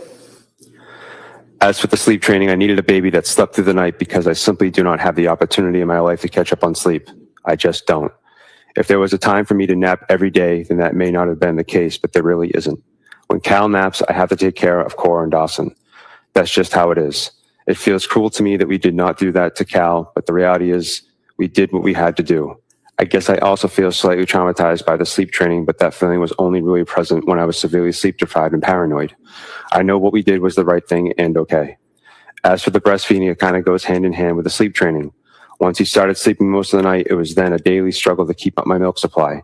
I was having to take a ton of supplements and constantly think about eating and drinking enough to keep the supply up. And then I was having to think about pumping extra to keep it up. And that was really hard to do with Cora and Dawson around. When I tried to leave Cal to go out with Cora and Dawson, I was stressed about the pumping, and not to mention the fact that Cal was at home and not taking a bottle. So it was a battle of if I should pump or not. I know I did the right thing because I need to be able to leave Cal with someone and get fed. As much as I don't want to leave him, I need to be able to. I need to be able to be present with my other kids. I still really, really want a fourth child, but I need a really good therapist before then. I'm on the fence about starting a new med or not. I want to feel happy. A fourth child. Wait. And I think that would, okay, I'm going to bite my tongue right now, but it would be nice to feel authentically happy and not fake. But I need to feel happier than I did last evening because then I was pretty depressed and not enjoying any of my children. It was really sad. I needed the breastfeeding off of my plate. I'm struggling so hard because I wanted to parent each of my kids like my first, and since I can't, that's depressing to me. This is definitely the root cause of all our problems. Now I feel like I'm not parenting any of my kids the way I want to, and that makes me sad too. But I'm going to try my best today.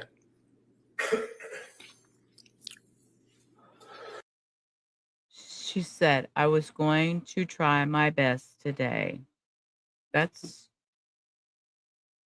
Sometimes that's all we can do. Things I love doing that help me love and appreciate and enjoy my kids are activities with them. I definitely started having some depression after Cora, but once I started getting up and out with her, I felt much better. I think signing Cal up for baby music class would be a great thing. Maybe Fridays can be my day with him. I've just fallen out of the habit of doing anything fun, anything for myself, anything with Pat, and I need to work on that. On a positive note, I had a great deep night of sleep. I'm terrified of something happening to my kids or doing something wrong to mess up their development.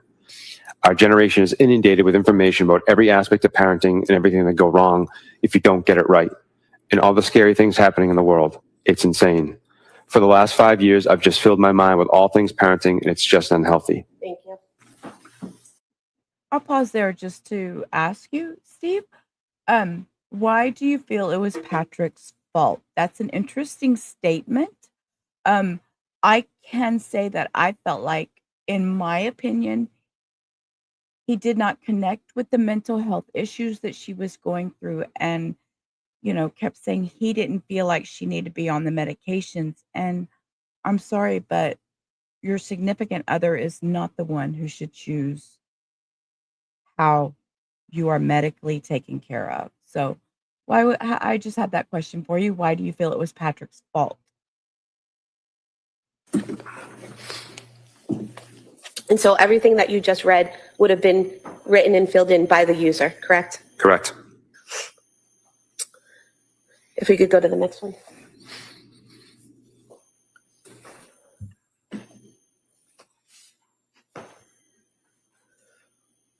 This is another note, is that correct? I agree. That's correct. I agree with you. Don't think he was no help. Now, as far as never changed the diaper, I don't know about that. It wasn't there, didn't see. But as far as no help, we hear a lot about him being in the basement working. She's upstairs taking care of the kids, and there was a lot on her. And when he did leave to take anyone, he never just left her completely alone. He always left her with some child to take care of, which could be very stressful if she is going through postpartum psychosis, starting with the depression and going into the psychosis. So, yeah. And this note, it says it was created December 22nd, 2022. What movement did this note, it says it was created December 22nd. This is another note, is that correct? That's correct. Oh. And this note, it says it was created. Okay. Jen, you're like, what the fuck was that movement? Yeah, Reddington's probably like, can y'all quit reading all these notes? Because you're just upsetting my client. But then again, the jury's seeing her upset, So is the Commonwealth helping themselves? Are they hurting themselves? So many questions. Jen, behave. December 22nd, 2022. Then it was modified on January 23rd, 2023, correct? Yes. And this note here, again, we don't know how many times it was modified. You just know the last date it was modified, correct? That's correct. And you don't know what was changed in the note. You just know that something was. Correct. How about this, Jen? You can type all your sarcastic responses in the chat you want. I won't highlight any of them. Yeah, they were his kids too. They were, and he should have been helping and taking care of them. That it would help a lot and take a lot of stress off the mother. So, if we could go to the next one.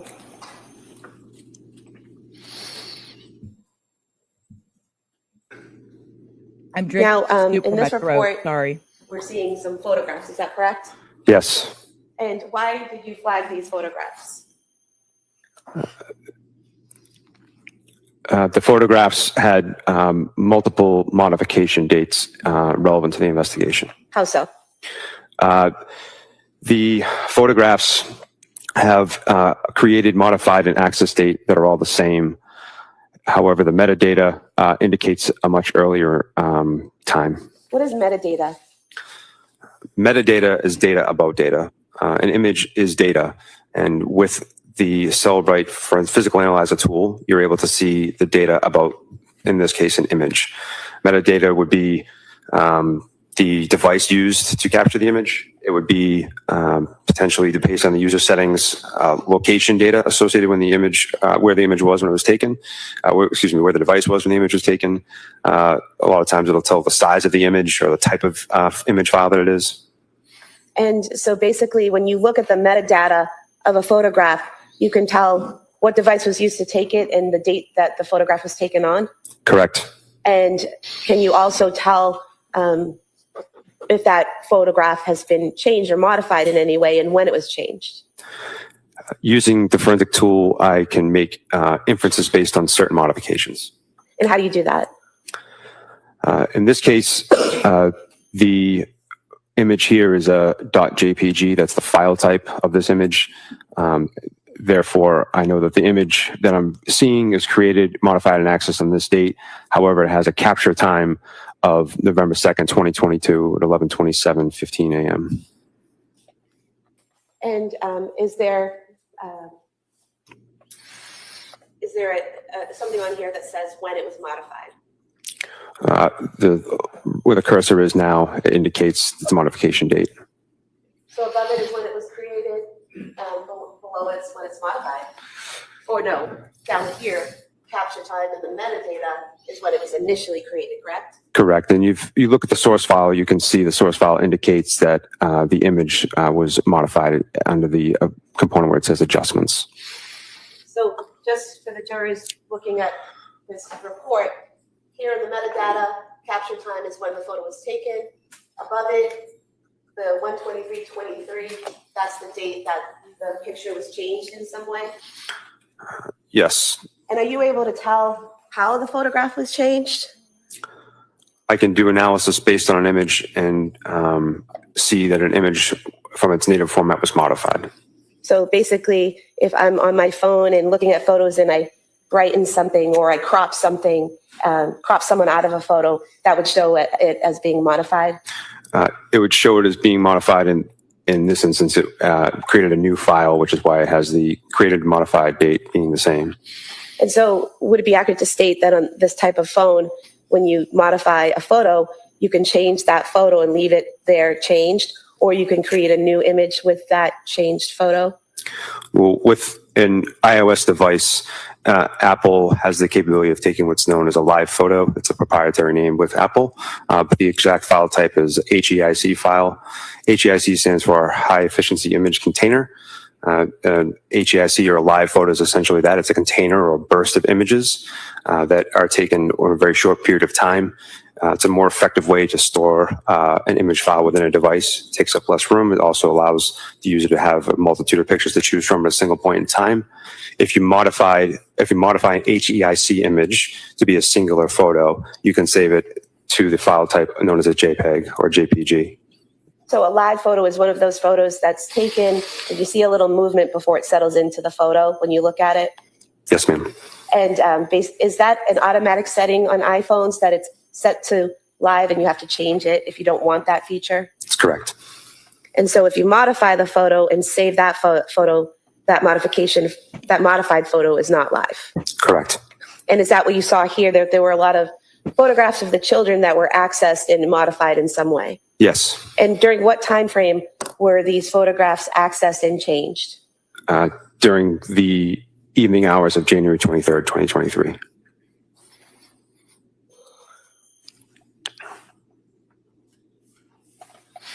But then again, Southern, it could be the coloring from the cameras. His jacket might be more purple than what we think. Sorry. Hector's in the background, so I don't mean to be giggling, but all this sound, he's trying to be quiet. So sorry, he stayed home sick today. As y'all know, I've had this throat problem, so.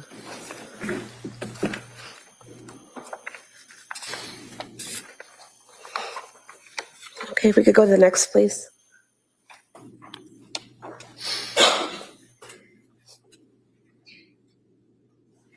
And what is this report displaying? This is another timeline report with the first event starting January 24th, 2023 at 4:00 p.m. And does it go on January 24th, 2023 from 4 p.m. to 8 p.m.?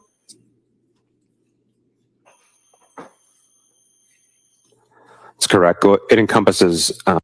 Wait, what did that say? That's correct. It encompasses everything that would be before that time frame. It appears the last entry is 7:02:01 p.m. And this would contain all of the things that were done with the phone between 4 and 8 p.m. on January 24th, 2023. Is that correct? Everything that was detected by the forensic tool based on the extraction type. Okay. And if we could go to the time frame 4:30 to 4:35. Pinstripe, right?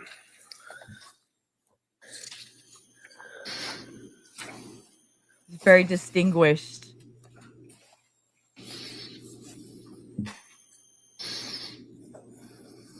And it seems all very well fitted. His tie, his collar, everything is very well fitted.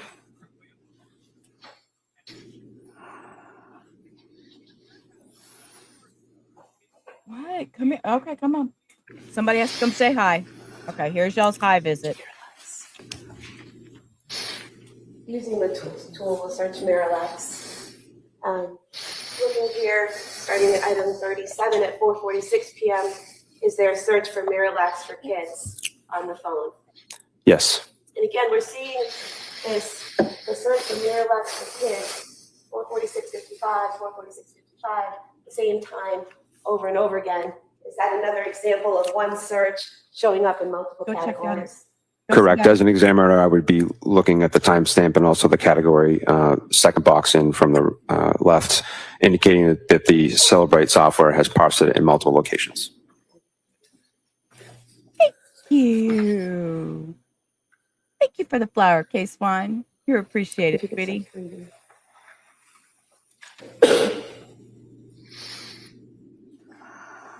In searching 3D in the document, we see here multiple sources. You could do a search with the number 3.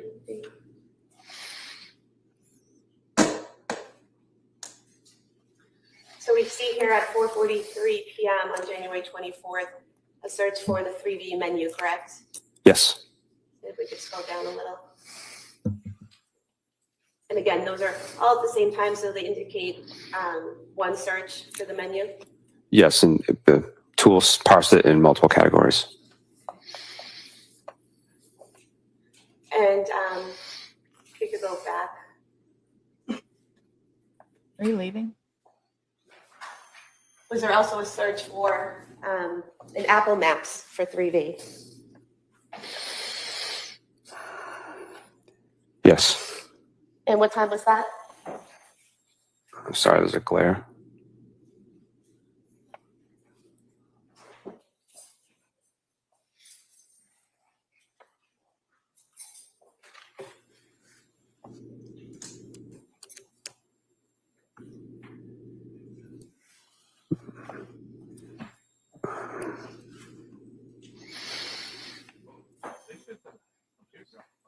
Yeah, you can get them at CVS. Yeah.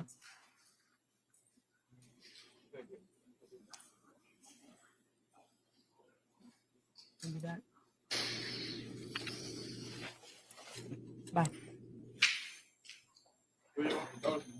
They're fine. Just shut the bathroom door. If we could go to 4:13 p.m.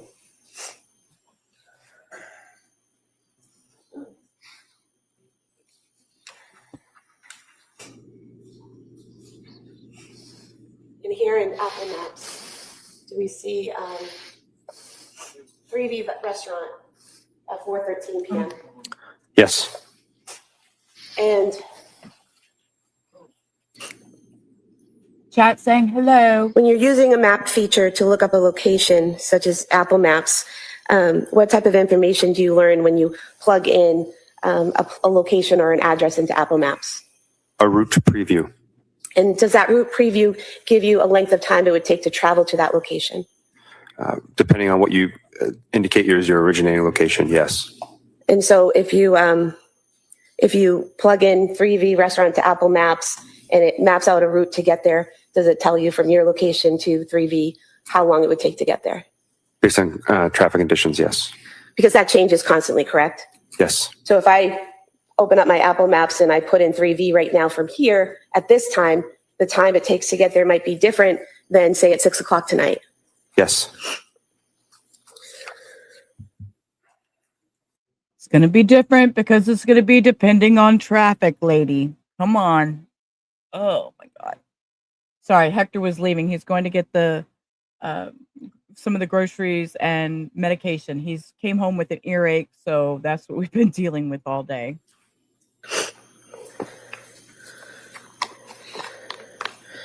And so if we can go to 4:47 p.m.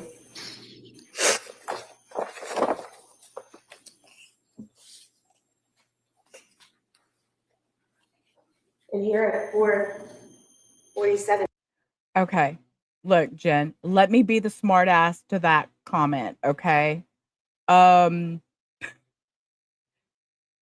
Usually Hector works nights, so he goes out to dinner with his buds from work. When he goes to a restaurant, he texts me where he's at and tells me, find out what you want for me to bring you home. So if we were to talk about menus and people looking up menus, I might get in some trouble, okay? Yeah. Thank you, Abellis. Yeah, he was going to CVS to get him some medicine for his ear and pick up other medicine that was ready. Right? Give her a Kleenex. I am so tired of the boogery sniffling thing going on. It's so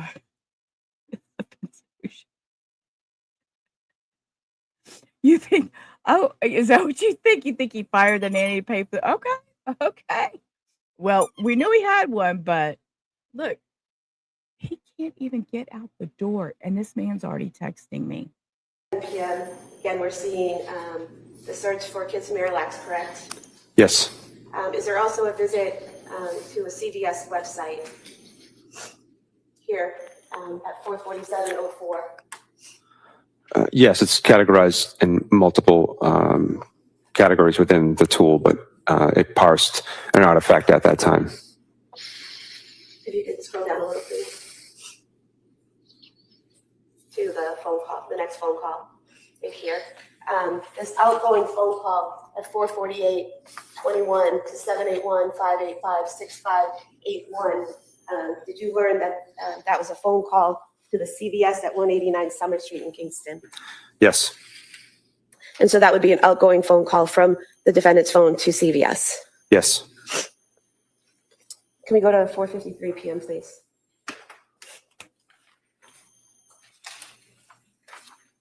And then there's a message. It says message 80, outgoing from the defendant's phone at 4:53:09 from Lindsay to Patrick Clancy, correct? Yes. And it says, any chance you want to do takeout from 3B? I didn't cook anything. It's been a long day, correct? Steve, you are in the vertical chat. Horizontal wants you to come hang with them. If you click that link that's pinned, you can come to horizontal. They might attack you, but That's the content of the message. Is there a response in message 82 from Patrick to Lindsay? I agree with Yes, you. there is. And what is the answer? Yeah. And then is there a response from Lindsay to Patrick at message 84? Yes. And what is that? Okie dokie. And then message 86, again from Lindsay to Patrick, does she send him another message? She does. And what does that say? Check the menu when you can. And then if you can scroll down to the next message. Is that message 90 from Patrick to Lindsay asking if Callan just got up? It is.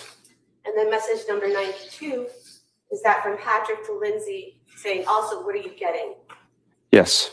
And then 94 at 5:06 p.m., is that from Lindsay to Patrick stating, but it was just a short nap in message 96. Yes. And then message 97 at 5:06, the 3D menu search. Yes. And that source says Safari. It's not a Safari web search for the 3D menu. Safari is the default web browser on an iOS device, and iOS stands for iPhone operating system. So that's a basic search on your iPhone for the 3D menu. Utilizing the Safari web application, correct. And then number 98 is that another search for Pedialyte. Correct. Excuse me. Now, both the search for 3D menu and the search for Pedialyte are at 5:06:45. How does that happen? That the two searches for two different things at the same time. Can you repeat the question? So you have. Look, he can't even. If he can't even. Look. I'm gonna just say this because y'all know me and my loud mouth. Here goes. If he can't understand the question on the first try and is so confused, do you think this jury is following along with what the fuck she's saying? I'm sorry, I just have questions. Do you think? In message 97, you have on January 24th, 2023 at 5:06:45, a search for 3V menu. Then the same date at the same time, a search for Pedialyte. My little researcher. And what's the question? How does it happen that you have two searches at the same time? I would only be able to make an inference from here without having the forensic tool available to me. And what would the inference be?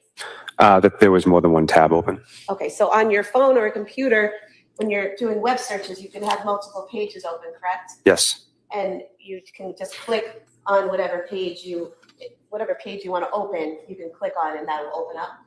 Correct. You can select which tab you want within the Safari application. Tabs, right? Okay. So how many tabs can you have open at any one time? I'm not sure the number, but I've seen iOS devices capable of having more than 30 or 40 tabs open at a time. It wouldn't be uncommon or unusual to have at least two open to two different web searches. No. Okay. If we could scroll down a little, please. And then we have in 106 and 105, both messages. First 105, we have a web history at 5:06:47, the menu at 3V restaurant, again, the source Safari. And then we have cookies at 5:06:48.3vrestaurant.com. Can you tell us what the difference between those two are? They're both from different databases. Southern. We're back to land the plane. We're back to land the plane. Oh my God, what trial was that from? What trial was that from? And welcome to the bright side, Steve. Fair warning. They're crazy over here. They're both associated with web browsing. Web history is from the history component of the Safari application. Cookies are installed through web browsing. Through legislation, when you visit a website for the first time, you'll typically be prompted, do you want to allow the website to download cookies onto your device? Cookies downloaded to your device serve a multitude of reasons. One might be that it allows the website or the company to be able to track your activity while on their website, which helps them for marketing and business purposes. Another component of cookies would be to enhance the web browsing experience for a website you go to on a regular basis. It would increase the load time. So it is an artifact that is indicative of web browsing. And so message 108, again, we have at 5:06:49, we have a message from Patrick to Lindsay saying, oh, okay, is that correct? Yes. And then message 112, we have a message from Lindsay to Patrick where she says Mediterranean Power Bowl, correct? Yes. And that was at 5:07 p.m. We have a message 115 from Patrick to Lindsay at 5:08 p.m.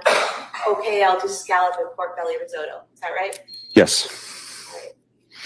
And then if we could go to 5:10 p.m., the phone call right there. Oh, go back to me. And so we have two phone calls here, one at 5:09 p.m. and one at 5:10 p.m. The first to 508-747-4950 and the other to 508-927-4046. The first one is for 11 seconds, correct? That's the duration, yes. And that's noted here above source? Yes. And then the second is 47 seconds, is that correct? Correct. Did you look into these two phone calls? I don't recall. Okay. Do you recall the 508-927-4046 being the number for the 3V restaurant? Yes. And if we could scroll down a little bit. Are there further searches at 5:13 p.m., starting at number 128 for Pedialyte? That's correct. And again, we're seeing that same thing with the same time, but multiple different categories that one search is located in, correct? Correct. Single artifact, multiple categories that the tool parsed it as. Can we go to 5:33 p.m., please? Oh, I'm sorry. I stopped there. Thank you. 146, message 146, a message from Lindsay to Patrick at 5:15 p.m., which states Pedialyte liquid stool softener, correct? Yes. Right. And then at 147, we have 5:33:51 p.m. is that a phone call from Patrick's phone to Lindsay's phone? Yes. And that has zeros in it for duration. Does that indicate the call wasn't answered? It would be an inference. And then going down to 150, we have an outgoing call from the defendant's phone to Patrick Clancy for 14 seconds at 5:34 p.m., correct? Yes. That means the call lasted approximately 14 seconds. Correct.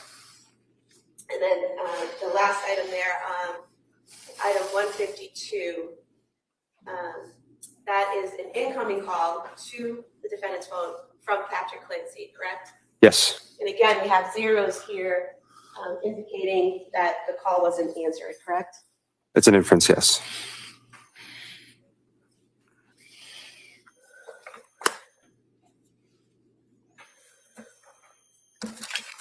If I could have these reports that I just went over submitted on this disc as the next exhibit. That may be admitted. 236.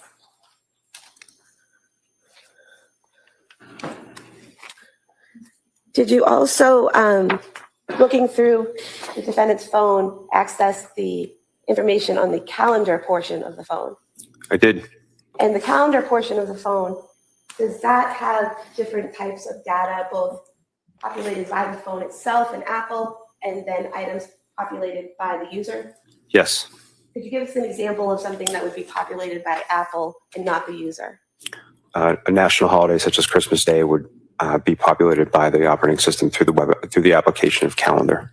And then if I'm using my phone and I'm putting in appointments or parties or things I'm going to, that would be something that the user is putting into the calendar? Correct. And did you do a report of all the calendar activity for Lindsay Clancy's phone from August 4th, 2022 to January 31st, 2023? I did. I could have this marked as today's exhibit. All right, that may be admitted. Ms. Sprague, is this a good time to take the morning break? I just have one more exhibit to put in and then I would be done. That's fine. Did you, I'm sorry. All right, thank you. Did you also do a report on all the text messages between the defendant's phone and an individual that had been labeled mommy? Yes. And was that for the month of January 2023? I did. We moved to have these admitted as the next exhibit. All right, that may be admitted. I have nothing further. All right. So why don't we take the morning recess at this time? All right. So members of the jury, we're going to take a He says it's time to zoom recess. He says because y'all done lost the jury. They done fell asleep. We have to let them stand up, stretch, refresh their coffee, do what they need to do. And yeah, exactly. Right here, I infer the jury is bored. Yeah, and the question, my question was, after all this, I reviewed this, I reviewed that, data. I'm waiting for Reddington to say, which we have not watched because y'all know I do most of this blind except for the first maybe hour in the morning. I'm waiting for Reddington to say, but did you get the data off the Apple Watch? I'm waiting. Y'all share all the crayons. The oranges are mine. Y'all know I've always claimed all the orange ones in all the chats. I eat orange crayons. The judge bored? Yeah, maybe it was the judge that was bored. Maybe he was so tired and lost in the sauce, he needed to stretch his legs. Okay, I'm gonna hit play. And we know that Reddington is coming up. So, yeah, you think Judge... Sometimes at that age, it happens. It's okay. Okay, you're gonna need... No, Bellis, I'll fight you for the yellow. Okay, here we go. I'm gonna hit play. Reddington's coming up to cross, and y'all know. All right, counsel, we ready for the jury? Yeah, thank you. Oh, bring the jury. Okay, wait. I've seen something kind of odd here. Look at this little... I think this is the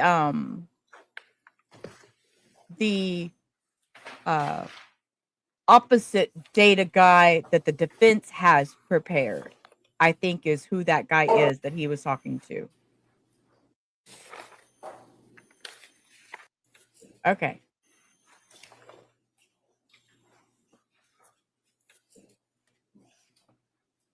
Yeah, yeah. Nothing wrong with a nice nap. I mean, you know. Versus Lindsay Clancy.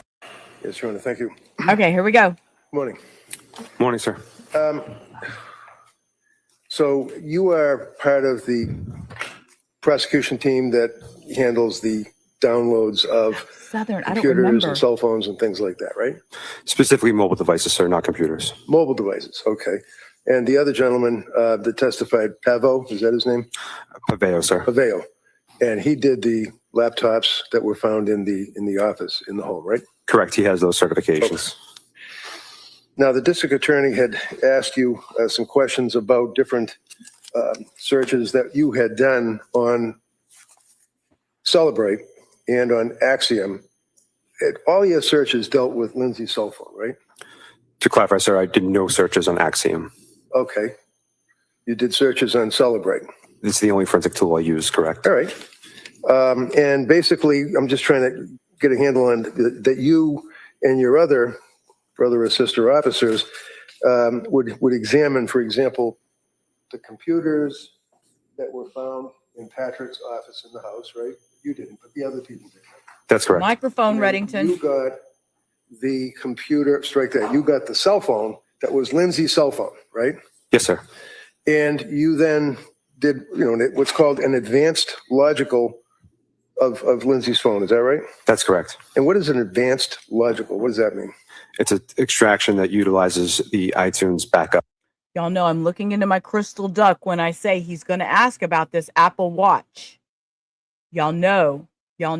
Yes, Steve, we went over that. It was at the beginning of yesterday's stream. We did a little segment on Reddington before we actually started the trial. I have a lot of quite interesting things, and I also have a Discord. My link will drop it here shortly. And if you're interested in that, and we do have a little chat in there, and we talk about the trial, and I drop like little nuggets of things that I find on the internet that might be interesting about this certain trial that we are reviewing. Morales of an iOS trial. device, and it acquires most of the user-facing content, meaning calls, texts, images, Okay. browser history. So you lost me on user facing. What does that mean?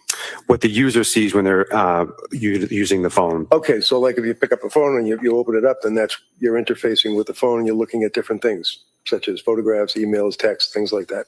Yes, sir. Okay. In addition to Trooper, now Sergeant Paveo, and yourself, there also was another trooper that you were working with, a guy by the name of Rabbit, like Roger Rabbit, right? Yes, Joseph Rabbit was assigned to the unit at the time. And he also conducted a search, but he did what's called the full file system extraction, right? I don't recall. Okay, what is a full file system extraction as opposed to advanced logical extraction? A full file system extraction would acquire the databases and information that you cannot see as a user on a device. I see. So your extraction was done on January 30th, is that correct? Yes, sir. And Rabbit's extraction was done on January 27th, right? I'm not aware of Trooper Rabbit's extraction. Did you ever collaborate with him as investigator investigating Lindsay Clancy on this case and talk about what you located, what he located? I had no discussion with him about the phone extraction. All right. Is he still working for the state police? He is. Would you agree with me that the full file extraction actually gets more information than the advanced logical? In other words, Rabbit's extraction would have got more information than you got on your advanced logical. That's correct. So one of the things the district attorney had asked you about was in reference to Exhibit 237. And that would be the Celebrate report. Is that correct?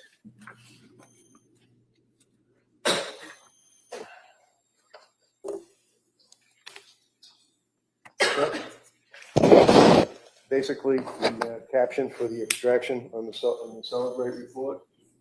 This is a supplemental report that I completed from the physical analyzer software. Okay. And would that be Celebrate? Yes. That's what I asked. Looking at Exhibit 237, the second page, that on the very top that I'm looking at here, can you tell me on the right, what is it depicting on the right? It's Little box. You're doing it right now. He said it was. Yeah, I know that. See the little box? Well, you know what I'm going to do? I'm just going to quote you. This here is the exhibit that the district attorney asked you to look at, 237, right? Yes, sir. Okay. And it's a Celebrate report, right? It's a supplemental report, yes. And that would be the calendar search, right? The calendar supplemental report, correct. Okay. So that means that if Lindsay had appointments anywhere, it would have been presumably, if she put it in the phone, in her calendar, right? Yes. Okay. So when you looked at your investigation, directing your attention to the start time, what date are we talking about here? The start time is August 14th, 2022, midnight. End time would be August 14th, 2022, 11:59 p.m. Okay. So if you look down to the next one, it says, what date? August 23rd, 2022, 10 And- a.m. Okay. And did she make an entry She on did. her computer on that date and time? She did, sir. And can you tell me what the entry was? Subject is 10 a.m. Callan, Kingston, vaccine. So Callan would be the son. She had it in her phone that he had an appointment to get a vaccine at 10 p.m.? The time is 10 a.m. 10 a.m., okay. And the next one, what is the next one? Would you like to know the subject, sir, or the Yeah, date? sure. Just what the date is and then what the subject is. Okay. The start time is August 23rd, 2022, 5 p.m. The subject of the entry is 9:45, Kingston, Dawson, ear check. And that would be indicative of an appointment that she had at the pediatrician's office for Dawson's ear check at 9:45 in the morning. Is that correct? Could be an inference, I'm not sure, but that's the entry.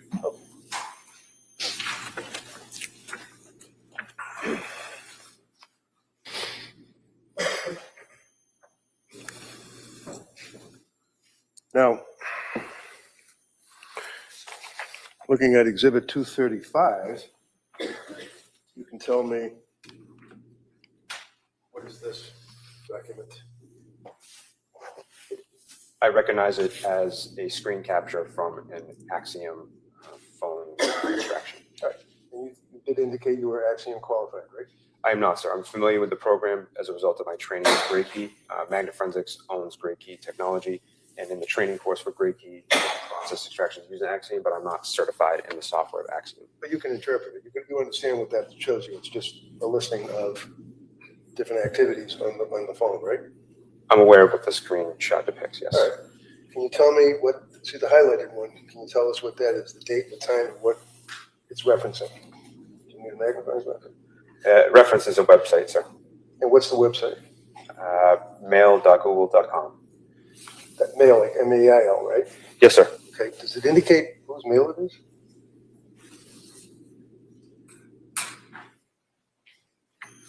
Does it show it on the right-hand side of the box?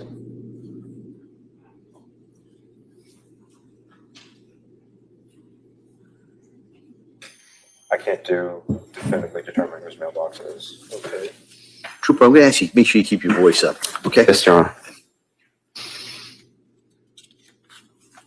The next page. It's pretty much the same thing in the same day. Okay. Can you tell us on that page who signed in under what email? The artifact is indicating that there is a title with an email. What's the name? Sorry. patrickclancy@gmail.com. So that's fair to say that would be patrickclancy@gmail.com.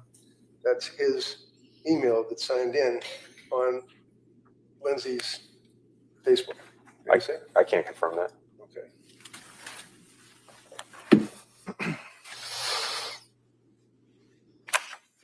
Nothing he can confirm as to And- who was signed in. When you were going through her phone, is it fair to say that, I mean, there wasn't much in her life that wasn't exposed to the state police and the DA's office and the investigators? I mean, your report initially was 180,000 pages of PDF, right? It was a very large download, sir. Does 180,000 sound about right? It does. So 180,000 pages on a PDF, you do a number of extractions, and then you get into the one that you were testifying about. The district attorney indicated that you stated that it was 768 pages of text messages that she had, along with photographs perhaps? That was a timeline search. The number of items in that report are indicative only of the time frame in which I was utilizing within the software. Okay. So when you went through her phone, did you come across on a Celebrate report searching for where is the carotid artery?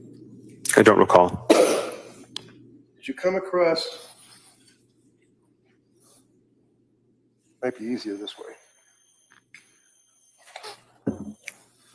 This is a Celebrate report on Lindsay's phone, right? Now, I understand that you might not have been standing next to another cop going through the records and documents on her phone, but on this, you're able to recognize that as being the Celebrate report, right? It is a Celebrate report, And sir. it's a Celebrate report for her phone. You can tell by the numbers, right?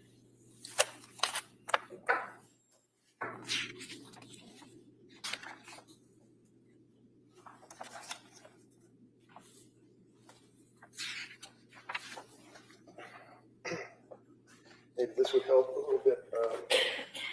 See this here where it talks about source file? It's got a number, quadruple 08110-0000925E and all the rest of them.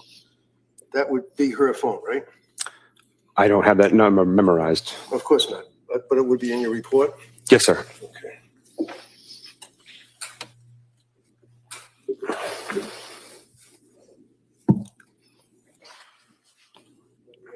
Celebrate extraction report? It would depend on the supplemental report that you have, sir, whether or not that character was displayed. Because this is, we agree, it's Lindsay's cell phone. Celebrate extraction report. This item you have here, sir? No, I'm sorry, the exhibit. This is the Callan supplemental report, yes. For Lindsay, so what's the number? You must have a number that would connect to her phone, like an address, like your home address, but in fact it would be a number, right? It's a device identifier. It is not presented in this supplemental report. Okay, where would the device identifier be presented? It'd be presented in the front page of the initial extraction report. And that's the 780,000, whatever it is, pages, right? You don't have that here. Certainly 180,000 pages. You don't have that here, right? No, sir. Excuse me, Your Honor. Sure. Mr. Barrow, for a minute.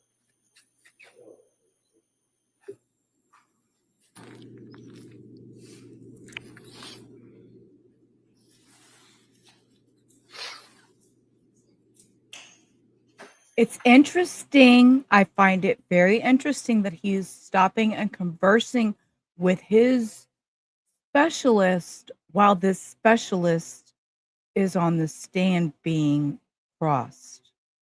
I find that very interesting that this is allowed. Did you bring your report today with you? Just the report, not all the exhibits? No, sir. So you would agree with me, sir, that one of the concerns as an investigator that you had is things such as looking for buzzwords like suicide, right? Jen, this is a question. Gen C to the front. Gen C, calling Gen C to the front of the page. Who would play the cop in this movie? That's a Gen C question. You would agree with me, sir, that one of the concerns as an investigator that you had is things such as looking for buzzwords like suicide, right? I'm not sure I understand the question. When you're looking on the target's phone, and out of this whole courtroom, the target would be Lindsay Clancy, right? Yes, sir. All right. And you had access to her phone, right? Yes, sir. And you all went into it with a search warrant, right? Yes, sir. And you were looking for different topics, such as suicide, drugs, killing kids, I imagine, to investigate, right? You had buzzwords. Yes, sir. And did you come across, for example, a search that indicates carotid artery? I don't recall. Did you come across a search on Safari, how to slit your throat to die? Look, he's not even using that. He comes with paper. He comes with stacks of paper. He is old school. He is on it. You know what? For some reason, I just see one of the Quaid brothers playing him. That's my opinion. I don't know why. I don't know why. That's just my vision, and it's total squirrel moment. But I don't recall. Did you come across a search, can you turn airbags off on Kia Sorento? I don't recall. Did you know that she had a Kia Sorento? I did not. If I approach you with this Celebrate report, sir, does that give you the numbers for what I just went through with these searches? The universal device identifier is a match. It is a match, okay. Yes, between this document in my hand and the ones that you're holding. So would you, what's the first search on the first box? The value associated with the source file is carotid artery. And the next box? How to slit your throat to die. And the next box? Can you turn airbags off on Kia Sorento? These all came from Lindsay's phone, right? I can't confirm that. Well, it's a pretty good inference, right? Yes, sir. Okay. Run right off of these. If we could just Sure. see them at sidebar. I don't know. It was just that just was not who I expected you to say. And then go to sidebar. And because y'all know we do what we do, we zoom. We don't do sidebars. Zoom. Okay. It just wasn't what I thought. I thought Jen would come up. Oh, there you go. Here you go. Robin comes in with Harrison Ford. I like that idea. Thank you. John Cena. And if I can, just for continuity, sir, looking at what has been marked as Exhibit R, Some broad shoulders. S, and T for identification, not an exhibit yet, the jury would have, but nevertheless, you can question you about it. You do agree with me that the phone identifier numbers are listed here, and they're pretty much the same on these three exhibits, right? Yes, sir. Okay. And that would be Lindsay Clancy's phone, right? I can't confirm that.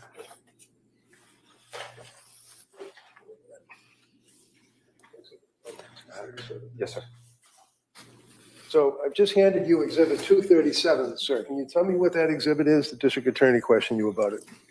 It's a supplemental report that I compiled from the Celebrate software on the calendar application. Do you have access to what was referred to as the mummy text messages? Not with this document, sir. So that document is the calendar That's true. that we had already gone through as far as seeing the doctor. The only reason I know that that's true, you say you Googled it. Well, Hector he's a technician. So that's one thing I already know. We've had that conversation. Morgan Freeman was like in Shawshank because he was Irish. Okay. 9:45 and 10 o'clock appointments, right? That's correct.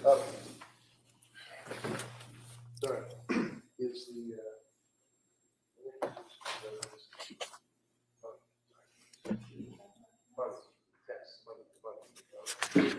Exhibit 238.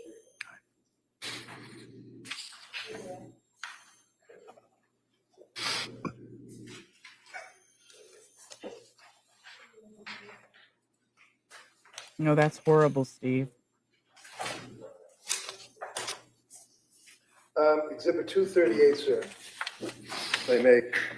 On the exhibit, sir, this would be captioned the mummy text message thread between Lindsay and her mother. Is that fair to say? For January of 2023, sir, yes. Okay, so Okay, I'm going to pull me down. I'm going to make it big screen so we can see this. I'm not sure. I'm assuming they're going to go through these texts. Well, maybe not. Okay, we'll just see. I'm going to make me over here a little smaller to the side. this search was limited by the police to January of 2023 for the texts between Lindsay and her mother, right? Correct, sir. The filtered supplemental report from Celebrate. Filtered supplemental report, okay. So who would be, when the jury's looking at these in the jury room, who would be the blue texter? Would it be Lindsay or her mother? You could just look at the participant delivered status sent from Lindsay owner to mummy. So the green would be from the owner of the phone to the recipient, mommy.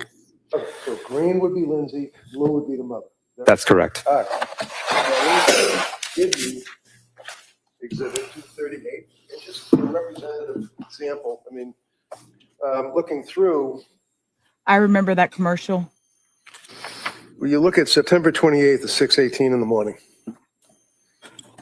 Sir, can you repeat that date? Yeah, sure. September 28th. Oh, you didn't do, that's right, you didn't do September. You only did January, right? Sir, this exhibit is just for January of 2023. Okay, I apologize. Let's jump to January then. Now, let's say January 3rd, 8:35 in the morning. Do you have that? One moment, sir. Sure.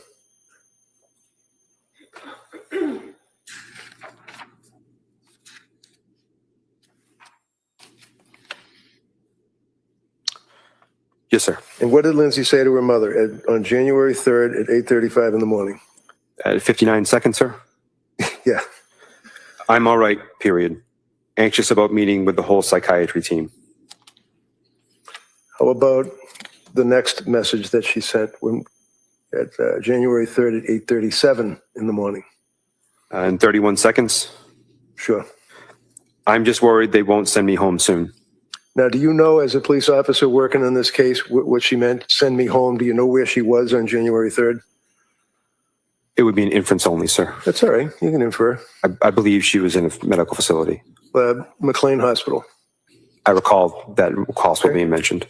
And then on January 8th, sir, at 10:44 in the morning, was there a text from her mother to Lindsay, if you know? 10:44. But the mother asked you, did you sleep good? 1 second, sir. It's cut off by the clip here. 10:44 and 30 seconds a.m. Yeah. From mommy to Lindsay. Great. That will be fun. Sleep good last night? Question mark. And did she respond? She meaning Lindsay? She did. What'd she say? I actually did. And this was on January 8th, sir? That's correct. January 10th, could you pull that up, please? At 9:48 in the morning?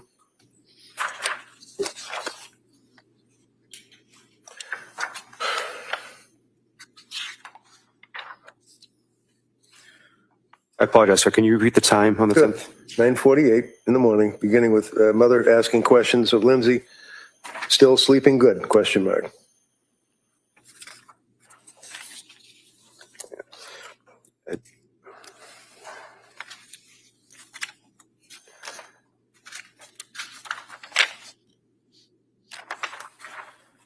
I have a message at 9:48 and 15 seconds from mommy to Lindsay. Okay, what is that? Good morning. How are you doing today? Question mark. And what did she say in response? Good. Period. At the gym with the kids. And what was the date? Was that January 10th? 2023, 9:48, 21 seconds a.m. So do you have January 10th in front of you? Not the 23rd. Okay. My correction, sir. January 10th, 2023 at 9:48 and 21 seconds. All right. And what did the mother ask her? Nice, still sleeping good. Did she ask her, are you feeling better during the day? And she said, so far, a little bit.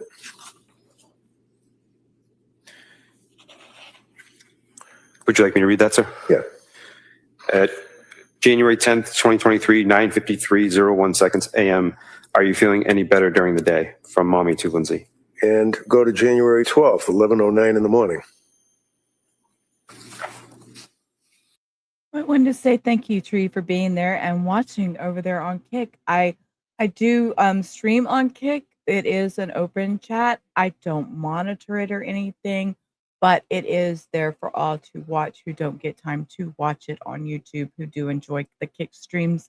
And again, thank you for being there. I do trials and documents and just all kinds of true crime stuff. And usually when I do trials, we do what we call speed trials, where we skip the breaks, we skip the fluff, we skip the sidebars. We don't do all that. We sit, we watch the trial. And thank you for being there. If you're new here, hi, my name is Sheila. This is Rubber Ramada Reviews. And we're a little sassy, and but we keep it classy. Thanks, guys. Yes, sir. What did she say? What did mommy say? From mommy to Lindsay, January 12th, 2023, 11:09, 32 seconds a.m. Still feeling a little better, question mark. And how did she respond? How did Lindsay respond? A little bit. And then on January 16th, well, wait a minute, January 14th at 1:05, I think in the afternoon. Can you pull that one up? Yes, sir. One moment. Okay. You recall where it starts as, I'm waiting for the day. And that would be from Lindsay to her mother. Can you repeat the time one more time, sir? 1:05? Just to totally squirrel a minute. Yes, I usually start at noon Central. Today we started at 1:30 because I had some family stuff going on. But I usually start at noon Central, and we just zip right through it. We're usually done by 4 Central, 5 at the latest. So get the whole day done in just a few hours. AM or PM? PM. And this is on the 14th, sir? Yes, sir. Yep. January 14th. I have a message from Lindsay to mommy, January 14th, 2023, 1:05, 13 seconds PM. Saying? About the same, period, hanging in there and waiting for the day I wake up and feel me. So she says, waiting for the day I wake up feeling like me, right? That's correct, sir. Okay. And then on the 16th of January, if you can pull that one up.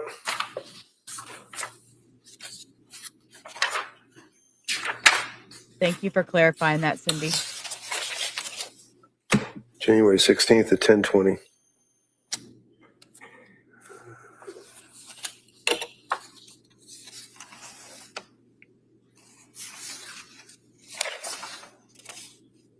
Oh, another UK. Hannah Banana.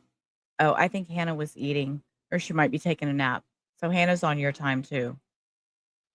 Hannah is one of my mods.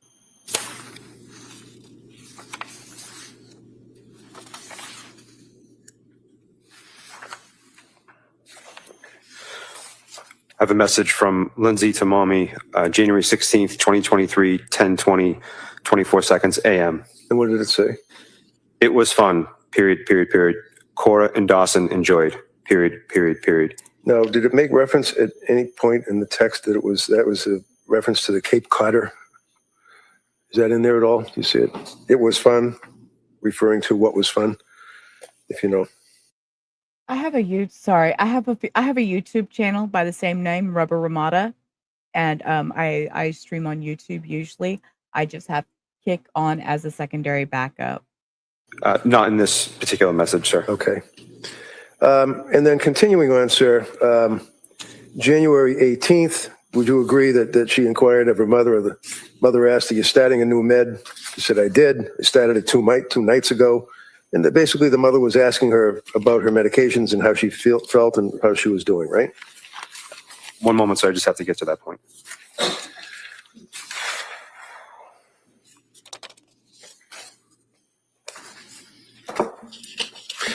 You know what? That's okay, because it's an exhibit and the jurors are going to have it and they can take a look at it. So that's okay. We're good on that. Okay, don't answer the question. No, you don't have to answer it. That's all right. Okay, sir.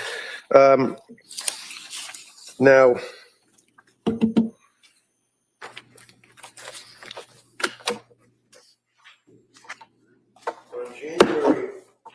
I will tell you, in Texas, in the state of Texas, ain't no way you're getting a damn phone while you're in there. You're going to use that thing that's hooked to the wall with that 10-inch cord, because there ain't no way they're going to give you a chance to wrap that thing around anything. 24th, District Attorney asked you about the Google searches, Googling 3V restaurant, looking at the distance from the house to 3V restaurant, looking at menus. You recall answering her questions on that? I do, sir. And you're familiar also, prior to that, on the same day, that she had taken the baby to a doctor and that Pat texted her and asked basically, you know, how did it work out? Do you recall that? I recall the doctor's appointment. I don't recall the text. Do you recall that Lindsay sent a picture of her and her children taken that afternoon? I recall the snowman photo. I'm sorry? I recall the snowman photo. Okay. And that was on the 24th of January, right? It was, sir. That's that snowman photo. That is the photo. This is the photo of the snowman that they built that morning. So we go from this Just psychosis. I just need to sit and think about that a You minute. recall that Pat texted back and said something like, "Oh, wow, you're a good mom"? Recall that? I don't recall the text.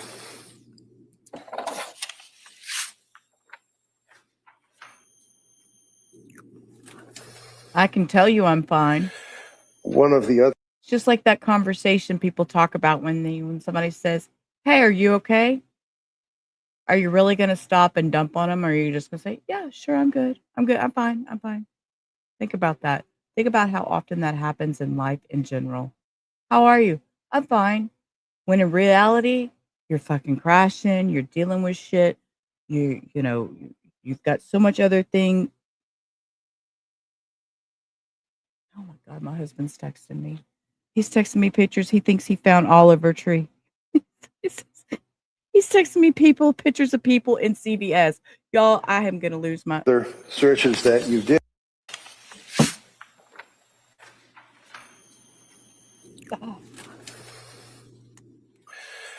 One of the other searches that you did would be, are you aware that there were searches for medical, such as questions regarding bipolar symptoms, psychosis? Can you be in DKA without high blood sugar? Page after page after page. Trazodone. What is the effect of trazodone? Wellbutrin. How do you feel on trazodone? Ativan addiction. Prozac, Trazone, going on and on and on. You guys saw this on her search on her phone, the Celebrate, right? I recall those searches, sir. Okay. Could I offer this, Your Honor? This would be medical searches on her phone. Any objection? No. All right, that may be admitted. Exhibit 239. Great, thank you. Do you recall, sir, that there was also a search for schizophrenia? I'll say that. Not specifically. Well, if I approach you, sir, and your extraction report, does that refresh your memory that there was a search on her phone for schizophrenia? See where it says schizophrenia? Hannah's spelling it out for us. Yes, sir. Okay, what was the date of that search? January 19th, 2023, I should have 9:58:01 highlighted that. seconds a.m. Delete. How about psychosis? Did she search for psychosis as well? If I may. There is a keyword search in psychosis in a Google search. And that would be a keyword search that you said in a Google search on January 20th? January 20th, 2023, 8:39 and 0 seconds p.m. Okay. Then was there also a search for Seroquel? Seroquel is part of a search, yes. And what was the rest of the search? On Seroquel, feel like I can't have a conversation. Okay. And it goes on a number of other inquiries. Exactly. Snowman didn't do it. That's correct, sir. And then further, do you recall that there were a number of pages where she Googled and was inquiring about suicide? Yes, sir. And can you tell us when she was Googling suicide? December 29th, 2022, 1:02:14 seconds p.m. And would you agree that she also Googled on a number of occasions sleep? Sleep is one keyword and part of a Google search, correct? And then there's a number of pages that are attached to that dealing with the search for sleep, correct? That's correct, sir. And do you know the time frame that we're talking about from the Celebrate search?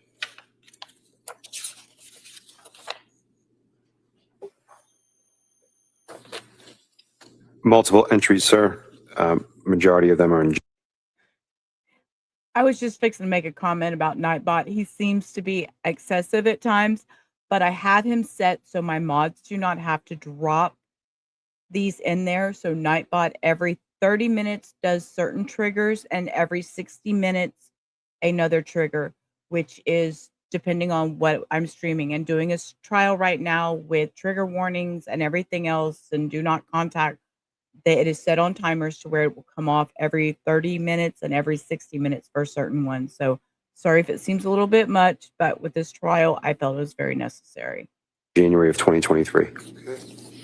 Otherwise, my mods would be working Also, overtime. A much larger package of searches for trazodone. Right. Is that correct? Yes, so trazodone is one keyword as part of multiple Google searches.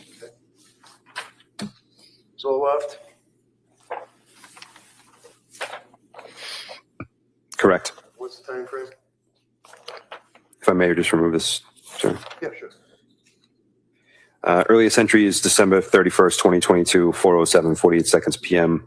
Last entry, all on the same date, December 31st, 2022, 7:06, 39 PM. Okay. She also, on her phone, is a search for benzo withdrawals, right? Yes, sir. Benzo is listed as a keyword as part of another search. Also, after benzo, it says withdrawals, right? Correct. And what's the time frame for that, please? January 20th, 2023, 8:11, 57 PM. Okay, thank you. And also a search for Wellbutrin. Yes, sir. Wellbutrin is a keyword as part of a Google search. Does it say what the time frame is? It does. What is it? January 16th, 2023, 9:14, 47 AM. Okay. And a search for McLean. Correct, sir. McLean is part of a keyword of a Google search. What's the time frame? December 29th, 2022, 8:52, 37 AM. Is there also a search for insomnia? Yes, sir. Insomnia is part of a keyword of a Google search. What's the time frame? December 31st, 2022, 7:12, 58 PM. That's December 21st, did you say? 30. December 31st, 2022, sir. And is there a search for keyword ketamine? Ketamine. Yes, sir. Ketamine is part of a Google search. It's a keyword within the Google search. What's the time frame? For this entry, January 20th, 2023, 8:39 PM. There's also a search pulled up on Celebrate for Lamictal. Hello, Maria. Yes, the word Lamictal was part of a Google search. And what's the time frame? January 16th, 2023, 9:23, 13 AM. Okay. Is there also a keyword search for postpartum and Google searches for postpartum depression and various aspects of postpartum?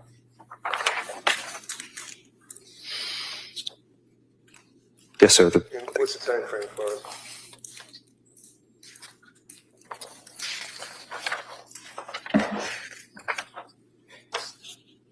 They all occur within January of 2023, with the earliest date being the 11th of January 2023 and proceeding all the way Different Maria. It's vertical, Hannah.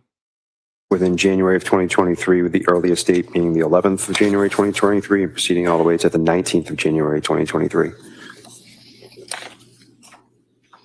And keyword benzo. Right on the Celebrate report for Lindsay's cell phone. It is, sir. Can you tell us what the time frame is? Sir, would you like it for the first entry or all the Just entries? give me the idea, like, bracket, starting on when, ending on when. We don't have to go through all of them. The earliest entry appears to be December 6th, 2022, 9:17:05 AM, with the last entry being January 20th, 2023, 8:13, 48 PM. And search for bipolar. That was on her phone? Keyword bipolar is part of a Google search, correct? Bracketed in, what's the time that it started? Florida. The earliest entry is from this report is December 29th, 2022, 9 AM, 37 seconds. And the last entry is January 13th, 2023, 1:38, 42 PM. And clonazepam was a search as well, correct? That's correct, sir. And can you just give me an idea, what's the time frame on that? All of the searches in this report indicate January 18th, 2023, in the morning hours from 11:26 a.m. to 11:27 a.m. Okay. And the next one would be Ativan. You see where it says Ativan? What's the first? Just give me the first month. What's the stat? Search for Ativan. The earliest time frame, sir? December 31st, 2022, 7:06:30 seconds p.m. Okay. Next one would be amitriptyline, correct? I'm not sure on the pronunciation, but it appears to be that way. Okay. And when was the amitriptyline search? When did it start? When did it end? January 16th, 2023, 11:01, 28 seconds a.m., with the last entry being January 23rd, 2023, 8:17, 58 seconds p.m. And then on January 20th, 2023, was she searching intrusive?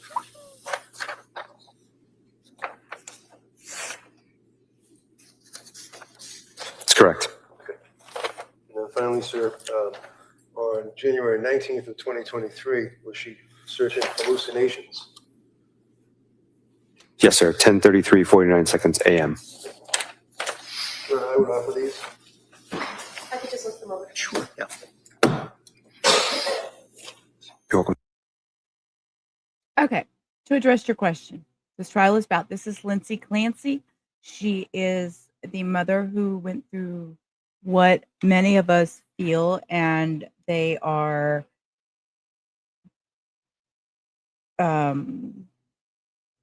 on trial for, oh my God, my mind just went, my words are, okay, she had postpartum psychosis is what the defense is trying to argue, instead of it being a criminal intentional act, is that she was going through a postpartum psychosis. So that is what the trial is about. She took the lives of her 3 children. And sorry, my mind is right now on the fact that he just listed how many medications and her Googling them every time to want to know more information about each and every one of the, look, y'all are even over here talking about, I wasn't even looking at chat. Her medical knowledge and Google made her resistant to the help she was getting.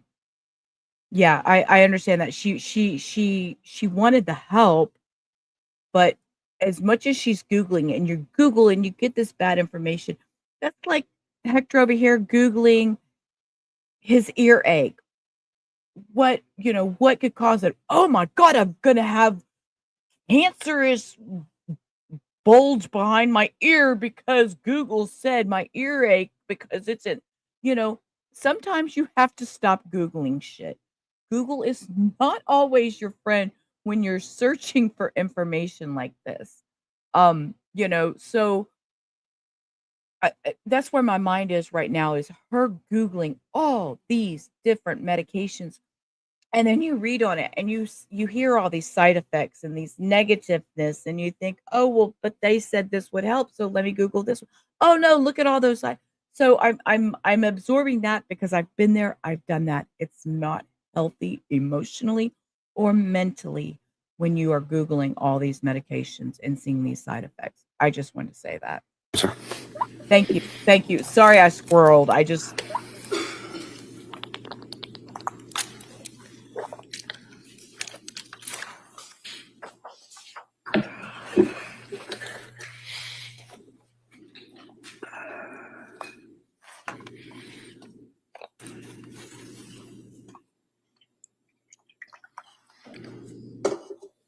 Reddington!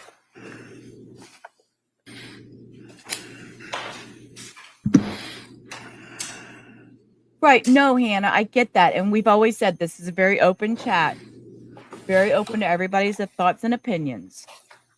I have nice hair. Well, thank you. I'm a redhead. My narrator. I hope you're speaking of me, not the lady over here. My name is Sheila. I go by Rubber Ramada.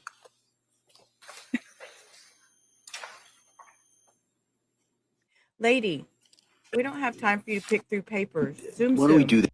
Individual or all one? I don't care.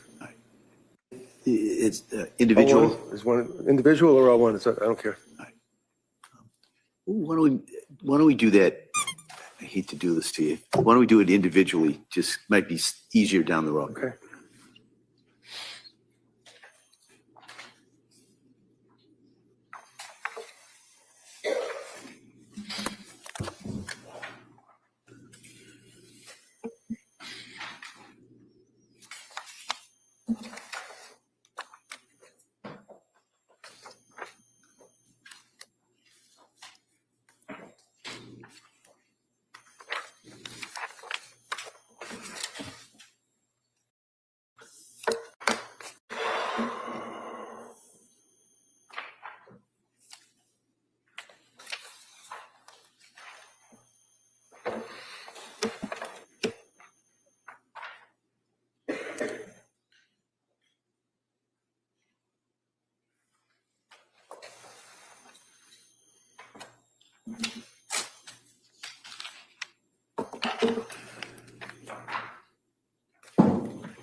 Exhibits 240 through 260 so far.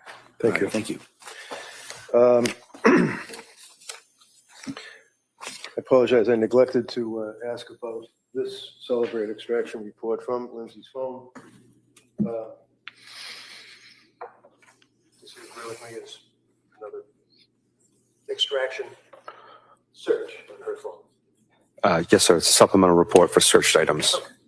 And looking at that, Ken, basically there are a number of search terms in there, such as pre-made goodie bags, and that would have been on December 31st. Is that right?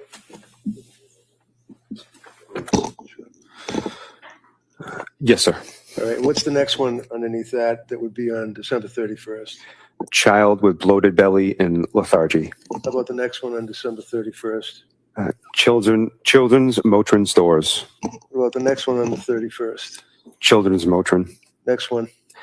Is children's Tylenol the same as infants? Next one. 6-month-old whale windows. That would be WALE, whatever that means. Yes, sir. Month-old. Okay. Next one. Earth's best organic baby food. Next one. Earth's best organic infant. Next one. Earth's best organic infant formula. Next one. Nova Plymouth NOVA. Next one. Best kids movies. Next one. Nova Trampoline Lark. Next one. Unicorn Picture. Next one, if you can. Yes, sir. Unicorn Picture Free Coloring. Just read them right down. Just Yes, sir. Just rip right through it. Paw Patrol saves. I'll spell it. Paw Patrol saves the MEREKR. Twin Girls Bed. Cape Cod Resort. How much formula for 8 MINTH? Chuck E. Cheese. Chuck E. Cheese. Children's Motrin. Children's Motrin stores. ADC Temple Touch thermometer. Can I just interrupt you? Yes, What do we sir. have to for date right now? The last item I read was ADC Temple Touch thermometer, sir, and the date was January 17th, 2023, time 2:19:03 seconds PM. Okay. I just want to get a frame on the time. Yes, Okay, sir. go ahead. Finish that up. 8-month milestones. Fluffy slime recipe. Fluffy slime recipe. UTI symptoms children. Kids Miralax. Miralax for kids. And what was the date on that? The last date on the page for Miralax for kids, January 24th, 2023, 4:47:31 seconds PM. Yeah, go ahead. Finish these three more. Yes, sir. CVS Pharmacy, Pedialax. Thank you, sir. Enough of this, Judge? All right, that may be admitted.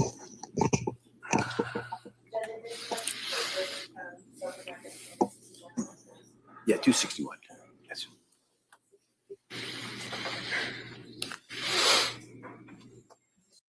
You know, just as a squirrel moment, because we all need a break, let's do it just for a second.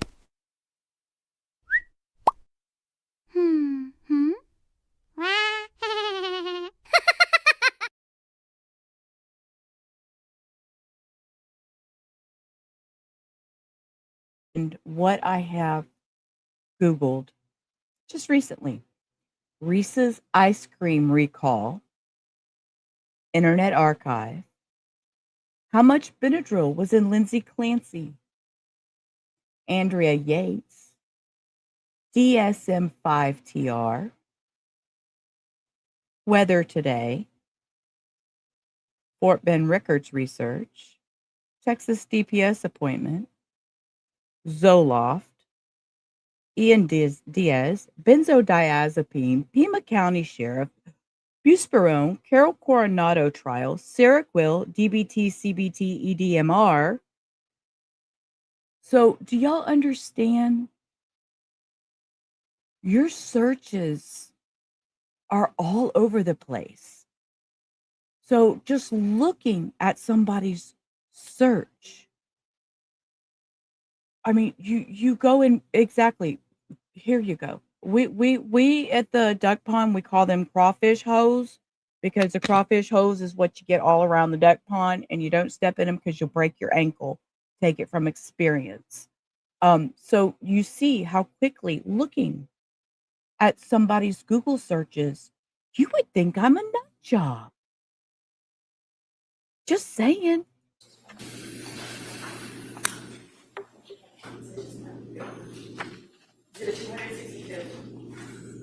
And then finally, sir, approaching you with what would be a report. You can recognize that document, right? Yes, sir. Right. And what is that? It doesn't have the thing that the header on the top. That's all. It's a supplemental report, sir, and appears to be text messages. Okay. Are you able to know when the photograph of the two kids and the snowman was sent to Pat by Lindsay? You know when? Was it on the 24th?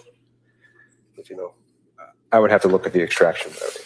So, understanding jury would be able to be looking at the photo and has a little history. If we look at this report, you see where it says Lindsay owner, and then over here it says Cutie. Yes, sir. So is that from Pat to Lindsay?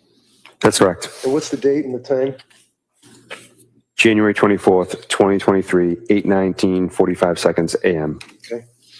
And what's the next one that you see? And just say to us, like, it's Pat to Lindsay or Lindsay to Pat, and what is the message? You don't have to go through all the numbers. Yes, sir. Next item, do you want me to read the date, sir? Yeah, sure. Next item, January 24th, 2023, 8:36:17 a.m. Lindsay to Pat, loved an image, which is a reflection that someone used the feature within iMessage to like an image. Like an image, like a photograph, right? Correct, sir. Okay. Yep. What else? Want me to keep going? Sure. Okay. January 24th, 2023, 8:42:16 a.m. From Patrick to Lindsay, how's it going? And you know what? If it's the same date, rather than taking the time, just go right down and read the messages. That would Received, sir. The time frame. The date is the same for all the messages. Okay, From Patrick to Lindsay, how's it going? Lindsay to Patrick, good. Lindsay to Patrick, okay, her urine looked good, so nothing going wrong with her kidneys, phew. Patrick to Lindsay, good, with a smiley face. Lindsay to Patrick, no message content. Patrick to Lindsay, oh wow. Patrick to Lindsay, you're a good mama. Lindsay to Patrick, smiley face with hearts. Lindsay to Patrick, blank. Patrick to Lindsay, laughed at an image. Lindsay to Patrick, any chance you want to do takeout from 3V, period, period, period. I didn't cook anything, period, period, period. It's been a long day, smiley face. Patrick to Lindsay, yeah, smiley face. Lindsay to Patrick, okie dokie, smiley face. Okay. Right after that, Your Honor. Thank you. Yes, sir. Your Honor, these text messages are already in evidence as Exhibit 23. I'll allow that. Reddington says, I understand it's in evidence, but I want this one right here. I want that damn piece of paper.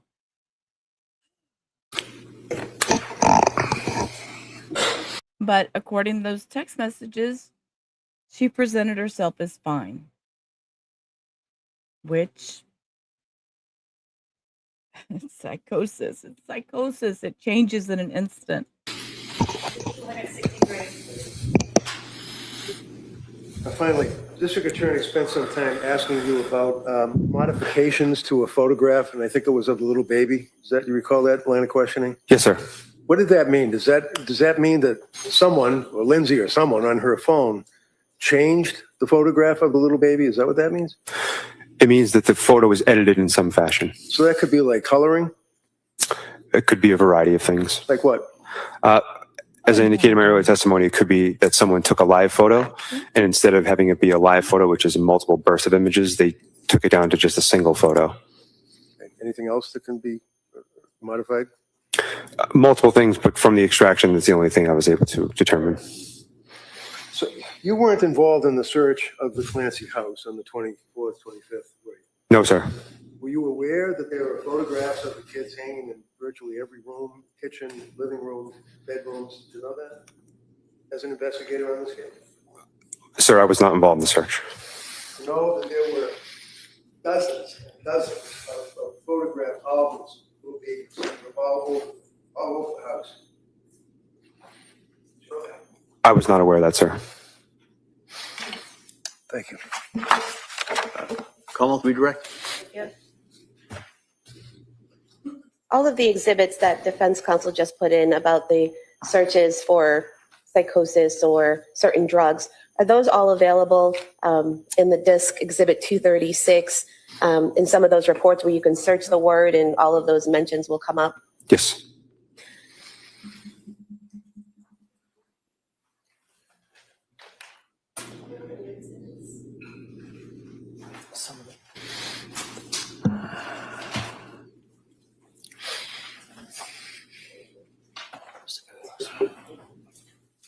Sure, on exhibit 258.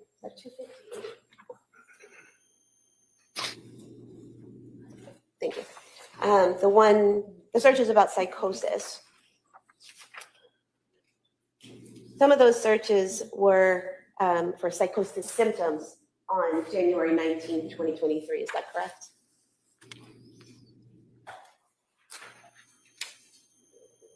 That's correct. So the person using the phone, looking it up, was looking up to find out what the symptoms of someone would be experiencing if they had psychosis, correct? It's a keyword search for psychosis symptoms. We're asking questions about the chats between Lindsay and her mother in exhibit 238. Correct? Yes, ma'am.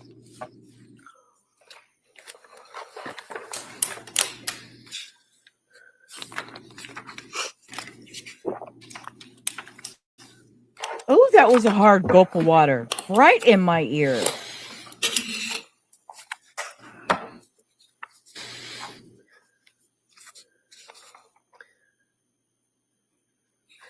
There's a text message from her mother to Lindsay on January 19th, 2023, which states, "I'll bring it Saturday. Never know what treasures I'll find in the attic," correct?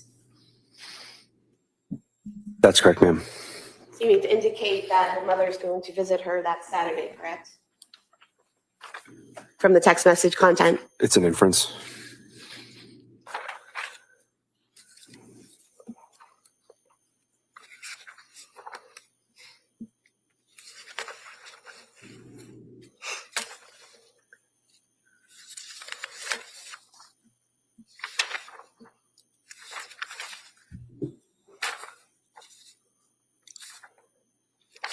There's also a text message from Lindsay's mother to Lindsay on January 22nd, which would have 2023, which would have been the Sunday after the Saturday visit, in which her mother says, "Enjoyed seeing everyone this weekend. Nice to see you doing better." That's correct. I know your typo. You don't answer the door. We don't either. I have We nothing don't further. either. Straighten? Just very briefly, kind of like a housekeeping thing, if I could, Judge. I'm approaching you with text messages. Would you agree with me, again, that this came up on Lindsay's phone, and it would be text messages between Patrick Clancy and Lindsay? kind of flip through them all. Trust me, one of the others. Yes, sir. He told him kind of flip through it all or just trust me.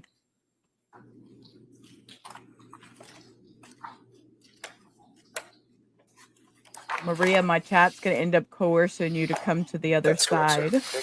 Go to horizontal so they can chat with you. Instructions from Lindsay's phone that you can flip through them if you wish. Would be between Lindsay and Sue Clancy, her mother-in-law, Patrick's mother. It says Sue Clancy. There's a link pinned at the bottom if you're on a phone. That's correct, sir. That will take you from the vertical to the If I can see horizontal. council sidebar. Council sidebar.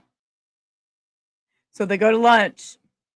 That means a big jump, and I have no clue what happens after lunch. Let's just make sure nothing pops up through here. They don't come in and say anything. All right.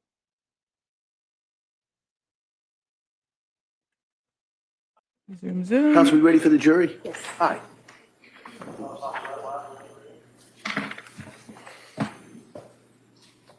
Okay, while they're bringing the jury in, I am going to take this time to turn off my camera, take care of my business real quick, because I'll be done before they get the next person on stand.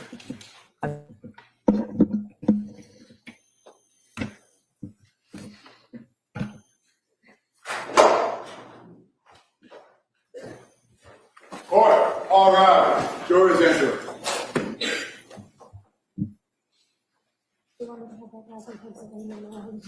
Yeah, that'd be helpful.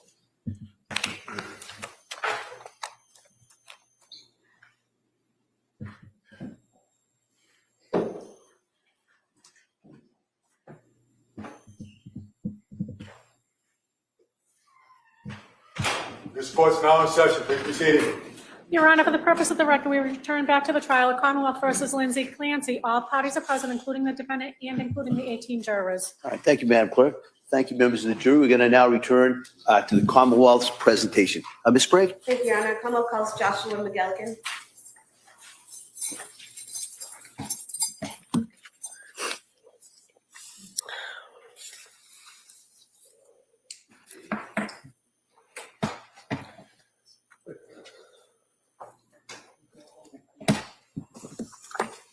Good afternoon, sir. You start right here with right into the clerk, please.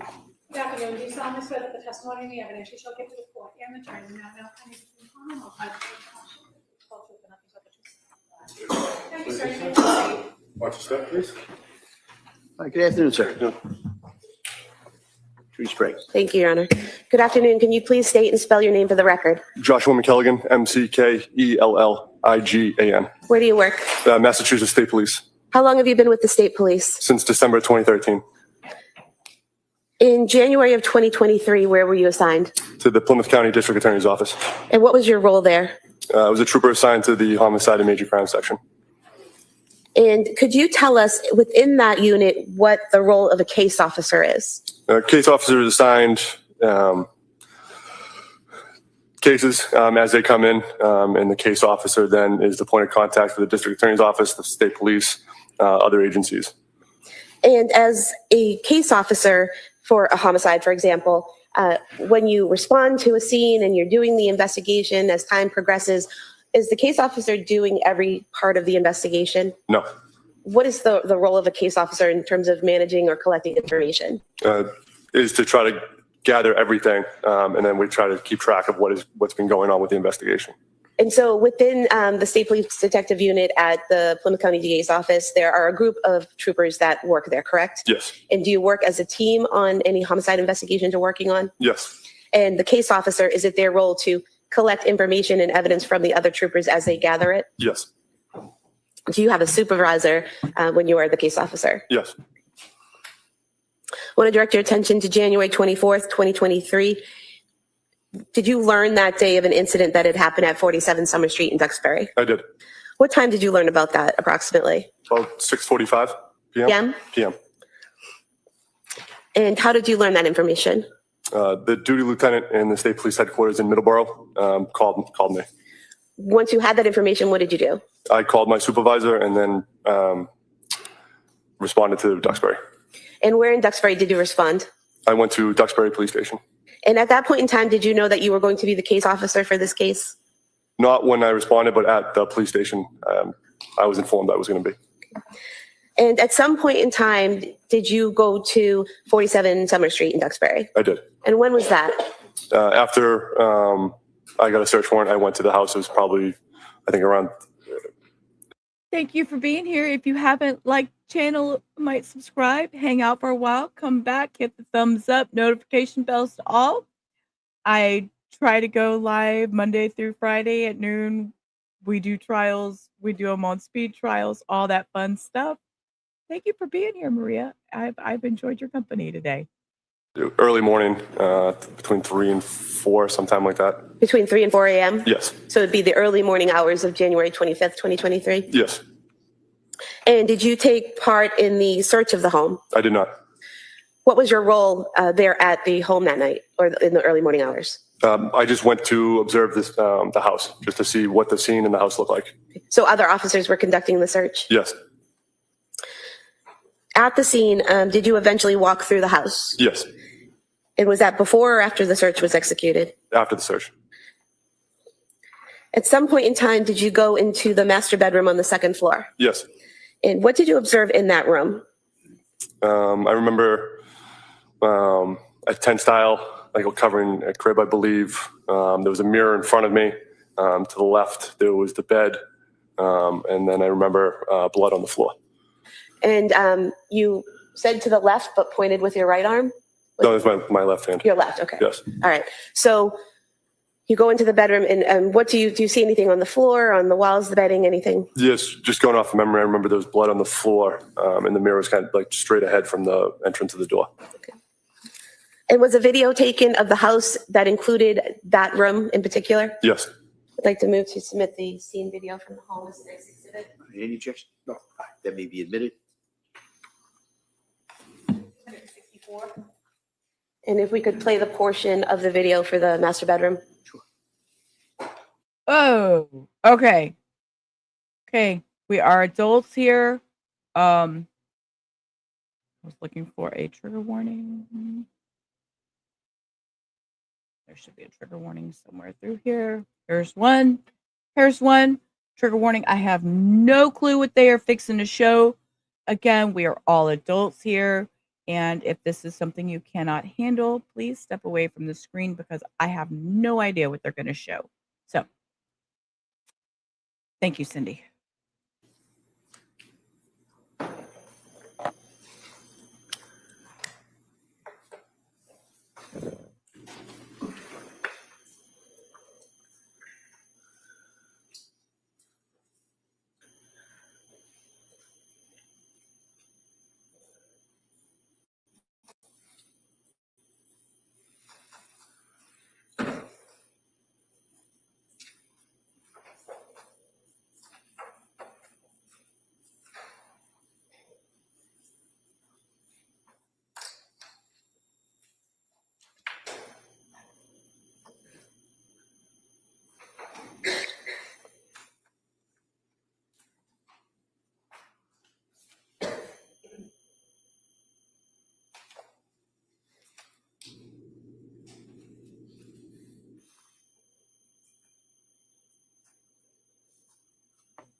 I'm not, Hannah. Not till later. I saved it.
I'm okay. Thank you.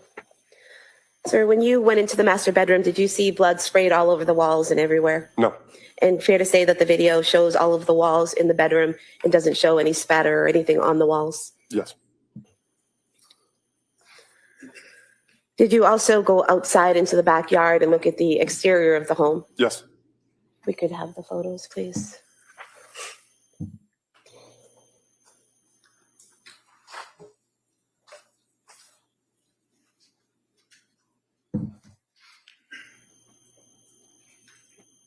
If we could zoom in on the top window.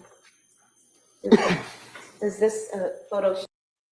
I may look weird like I'm looking away, but my screen that has this all on full screen to see the complete is over here to my side. So I'm actually watching the complete full video on another screen instead of my setup of streaming. So I know I might look a little weird looking like I'm not paying attention, but it's on a full screen over here. So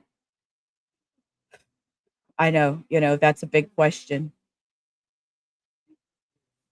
Right. I mean, with it being a psychosis, Cindy, you go into a state.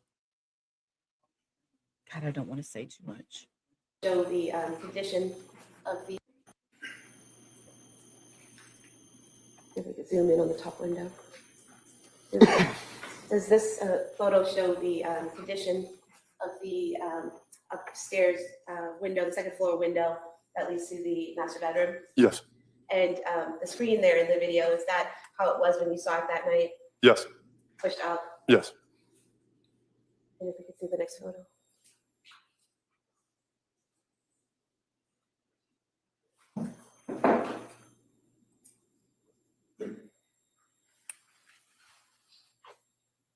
Maybe go back to the first one. Actually, we're going to go back to the first one and zoom in the middle there between the two windows. And these areas of red-brown stains on the exterior of the house, did you observe those that night on in the early morning hours of January 25th, 2023? Yes. And then the third photo, please. We could zoom in on in there. Would this be, this third photo, would this be the first floor window below the master bedroom window? Yes. And these red-brown stains on the shingles and then on the window ledge there, were those there in the early morning hours of January 25th, 2023? Yes. Could we have these three photos marked as the next exhibit on the disc? The objection, they may be admitted. Exhibit 265.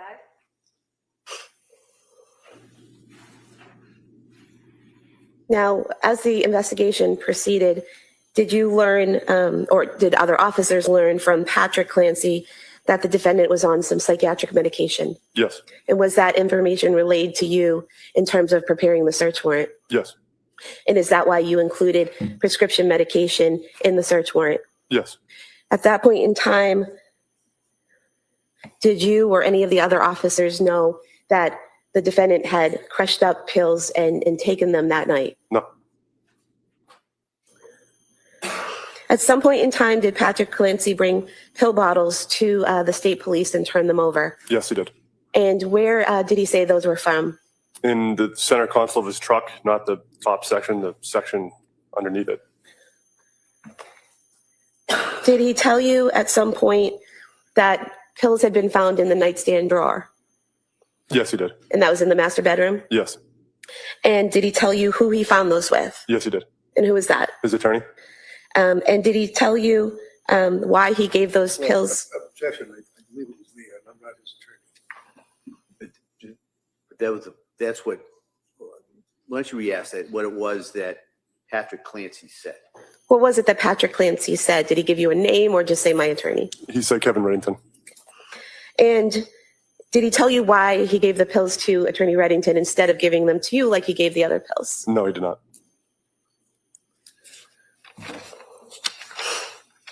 He never attempted to turn those pills into the state police or those bottles into the state police. Is that correct? Correct. At some point in time,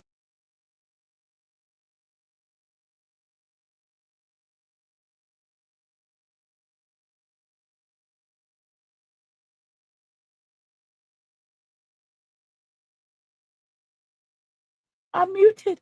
I'm muted. What is she doing? What is she? I don't even know what to say. What is she doing? Time did you? He never attempted to turn those pills into the state police or those bottles into the state police. Is that correct? Correct. At some point in time, did you learn that the Clancy family had gone to the Museum of Science on January 8th, 2023? Yes. And was a video obtained? Yes. Did you watch that video? Yes. Did you observe the family, including the defendant, interacting with each other and the defendant specifically interacting with the children and exhibits at the museum? Yes. Your Honor, at this point in time, Exhibit 14 had asked to play just a small portion of that. It has not been played previously. So you mean to tell me they're fixing to play a video from Disneyland? Let's trigger Lindsay a little bit more. She should be medicated, right? Let me be that smart ass. Let me be that smart ass. If you have earbuds in, this is your earbud morning in 5, 4, 3, 2, 1. At what time of the day do you start becoming a smartass? When I wake up. It has not been played previously. All right.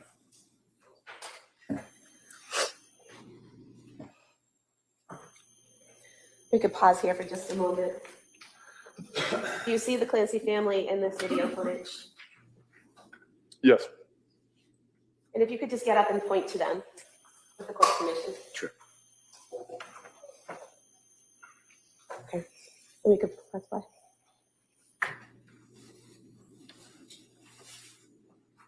And at this point in time in the video, are we seeing Patrick Clancy take Dawson Clancy out of that room, leaving Lindsay Clancy with Callan and Cora? Yes.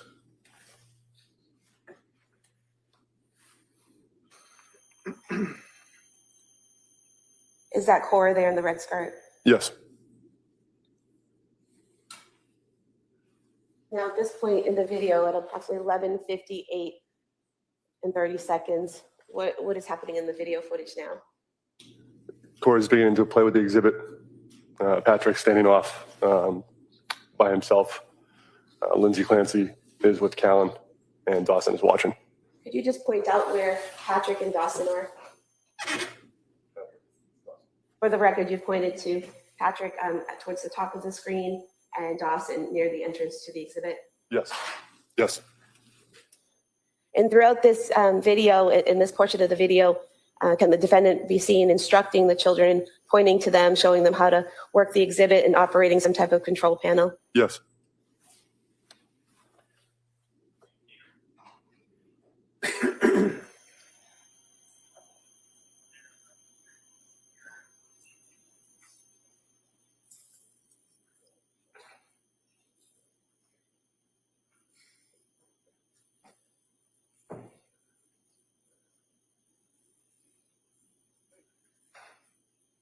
And at some point, does the switch and the defendant helps Dawson with the same exhibit? Yes.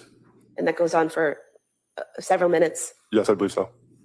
And showing, I think we're far forward to approximately noon in the video timer.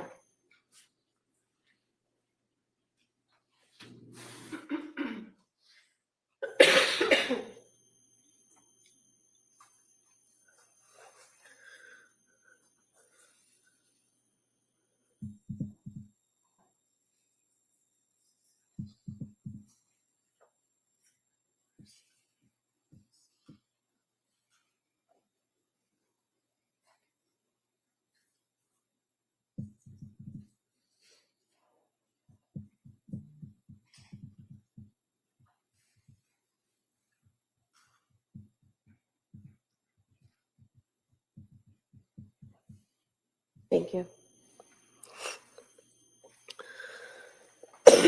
Excuse me. Sounds like they all have colds in that courtroom, or half of them anyway. During the grand jury process, did you attend a meeting with the medical examiner in this case? Yes. And did you participate in interviewing her, specifically Dr. Barbara Vidal Olson? Yes. And did you participate in interviewing her, specifically the portion of her proposed testimony where she was explaining how someone dies from strangulation? Yes. And would it be fair to say that at some point in time, she was asked? Objection. Counsel, sidebar.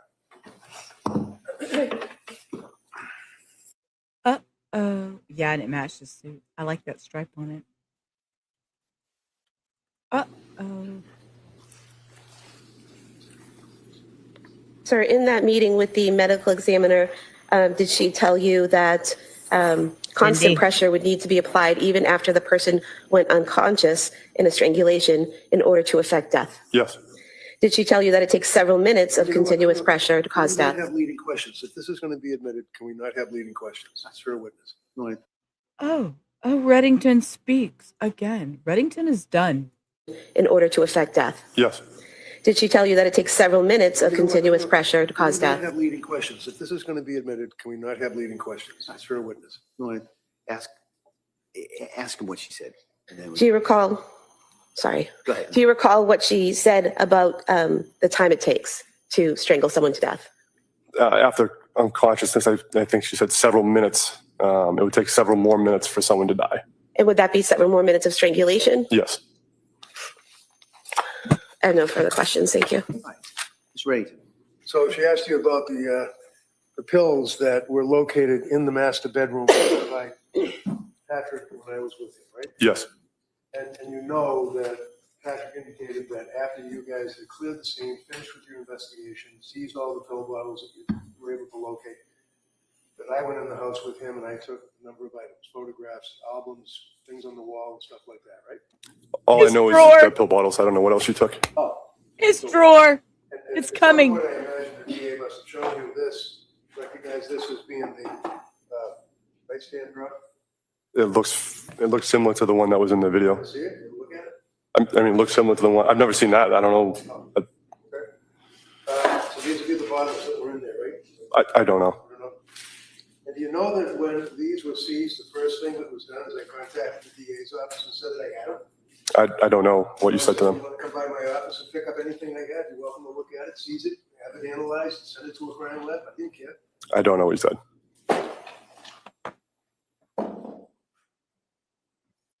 Oh, yeah. Thank you. All right, you redirect? No, Your Honor. All right, thank you, sir. Thank you. Thank you. All right, hey, counsel, could I see it?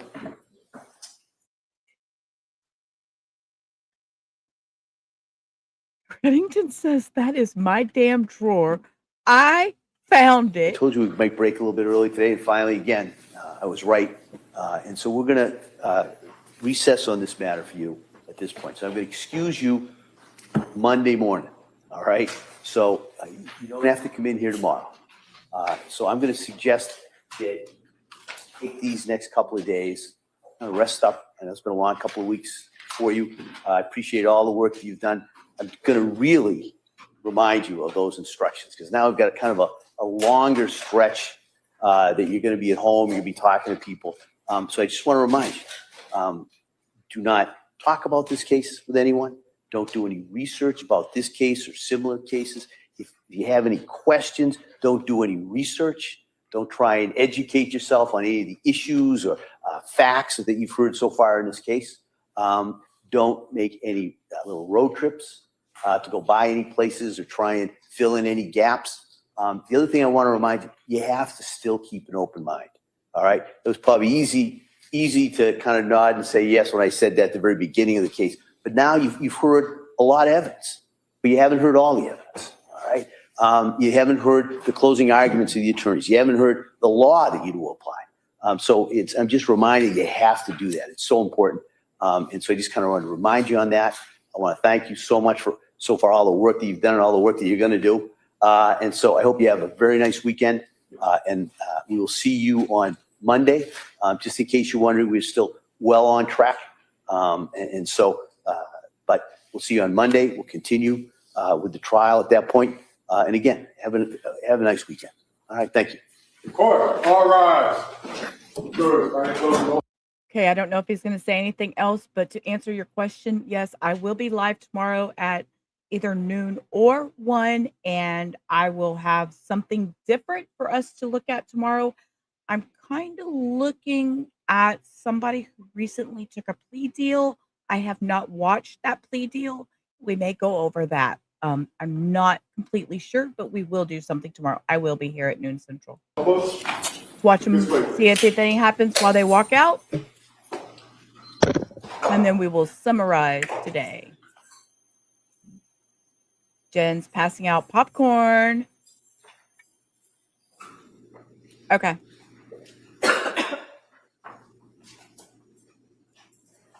I like her hair. I used to have a best friend named Lisa when I was little that had dark brown hair like that. That was long and beautiful. All right. Please see counsel again over to sidebar. Again at sidebar?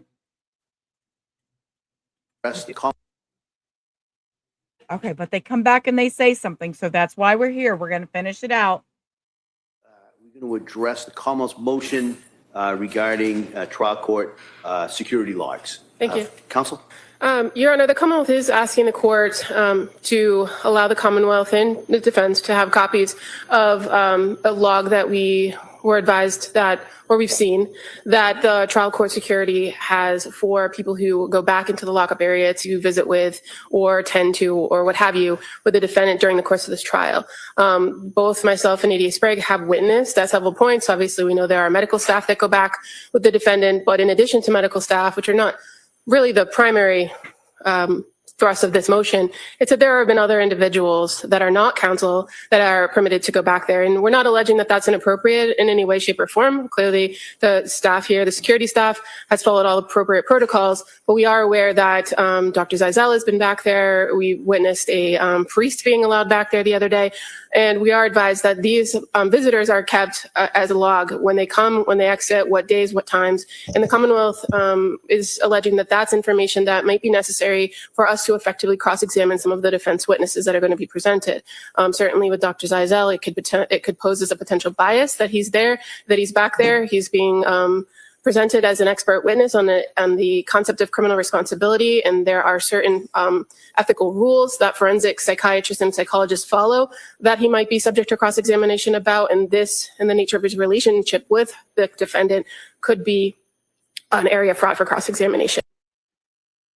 Let me take my media stuff off because I don't know if y'all can see, but he is over there twisting his glasses. He is not happy. Reddington is... And psychologists follow that he might be subject to cross-examination about, and this, and the nature of his relationship with the defendant, could be an area fraught for cross-examination.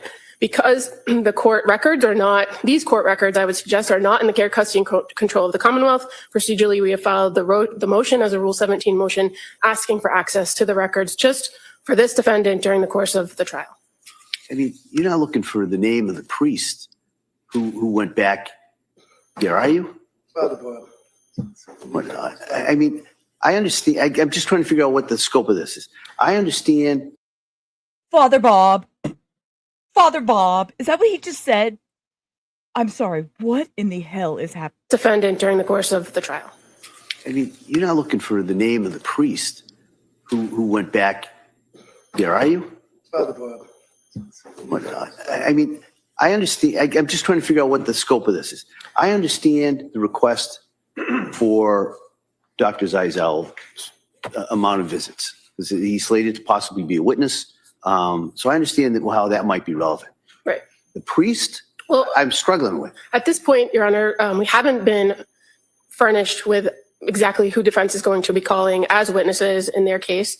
We have an idea from a witness list that was filed that keeps evolving as the trial progresses. So we don't know, for instance, if that person for some reason has a relationship to the defendant and he wishes to call her for some, or call him for some reason. So with the exception of, again, the nurses, we don't necessarily need their information. We know the purpose for why they're there and that they don't have a role in this case. But anyone else who has been permitted back there that is outside the medical staff, I would suggest the Commonwealth is entitled to at least know, and whether we are able to use that information if it becomes more apparent when the defense was underway with their case, that would come to, that we'd have to wait and see if that's the case. But certainly the fact that counsel has announced Dr. Zeisel as a testifying witness. That's information we believe we're entitled to. All right, Ms. Reddington?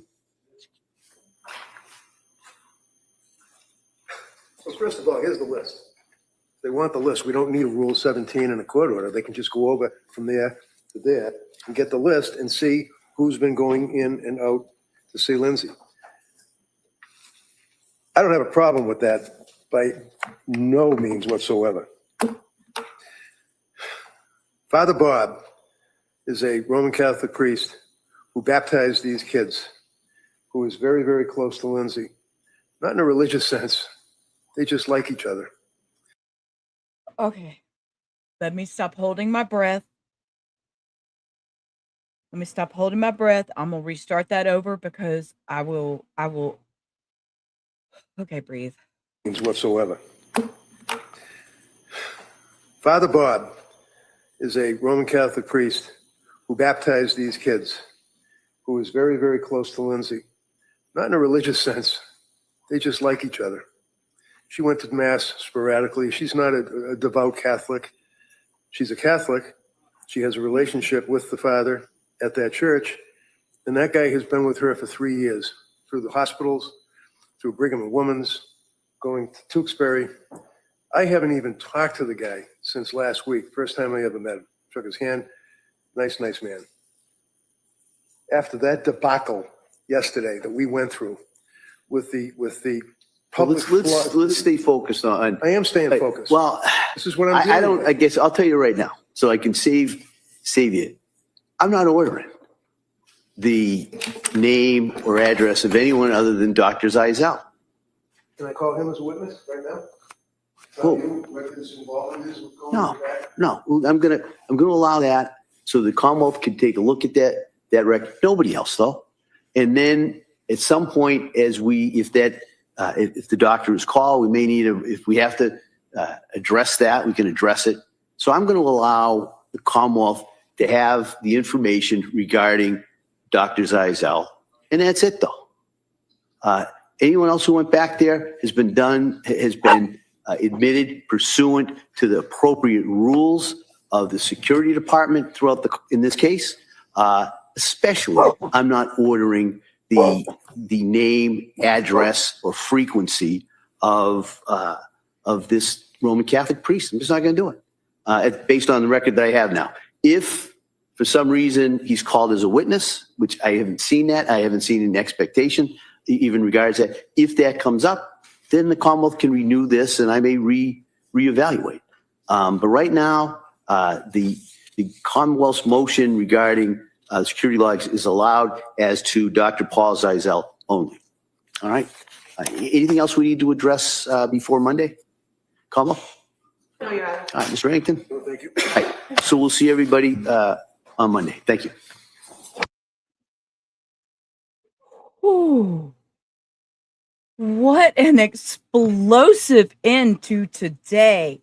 Trying to bring in Father Bob. Bless you, Father Bob. That is not even cool. The fact that he is even there for Lindsay and has supported her should be appreciated.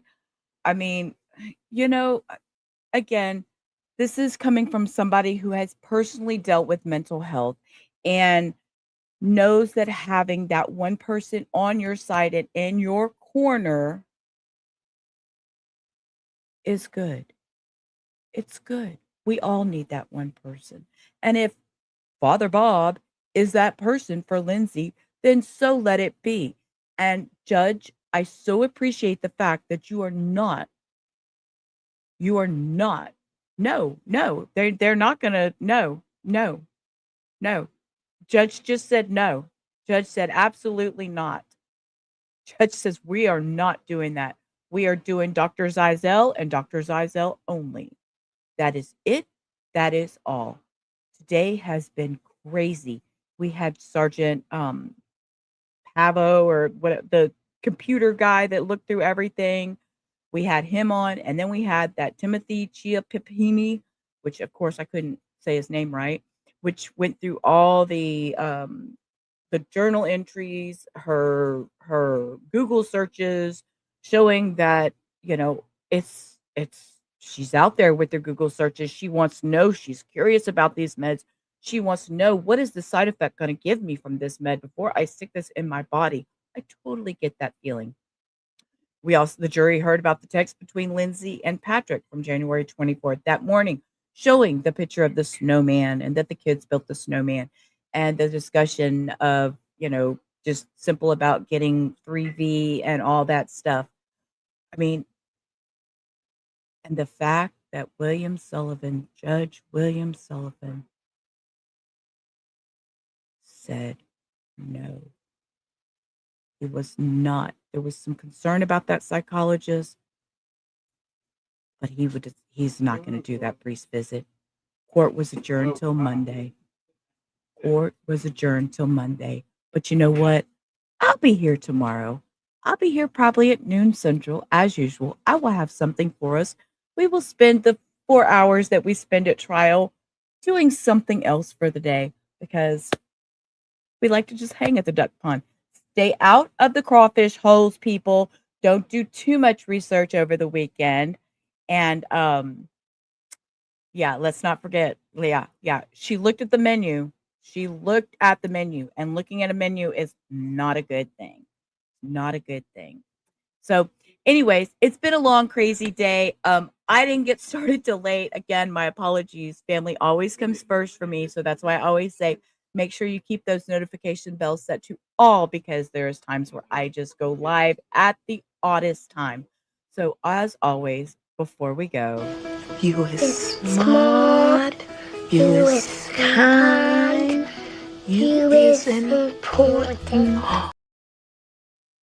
Don't ever forget that. Thank you all for hanging out the duck pond with me. And until I see you tomorrow, peace. Rubber out. Y'all have a great rest of your night. Bye.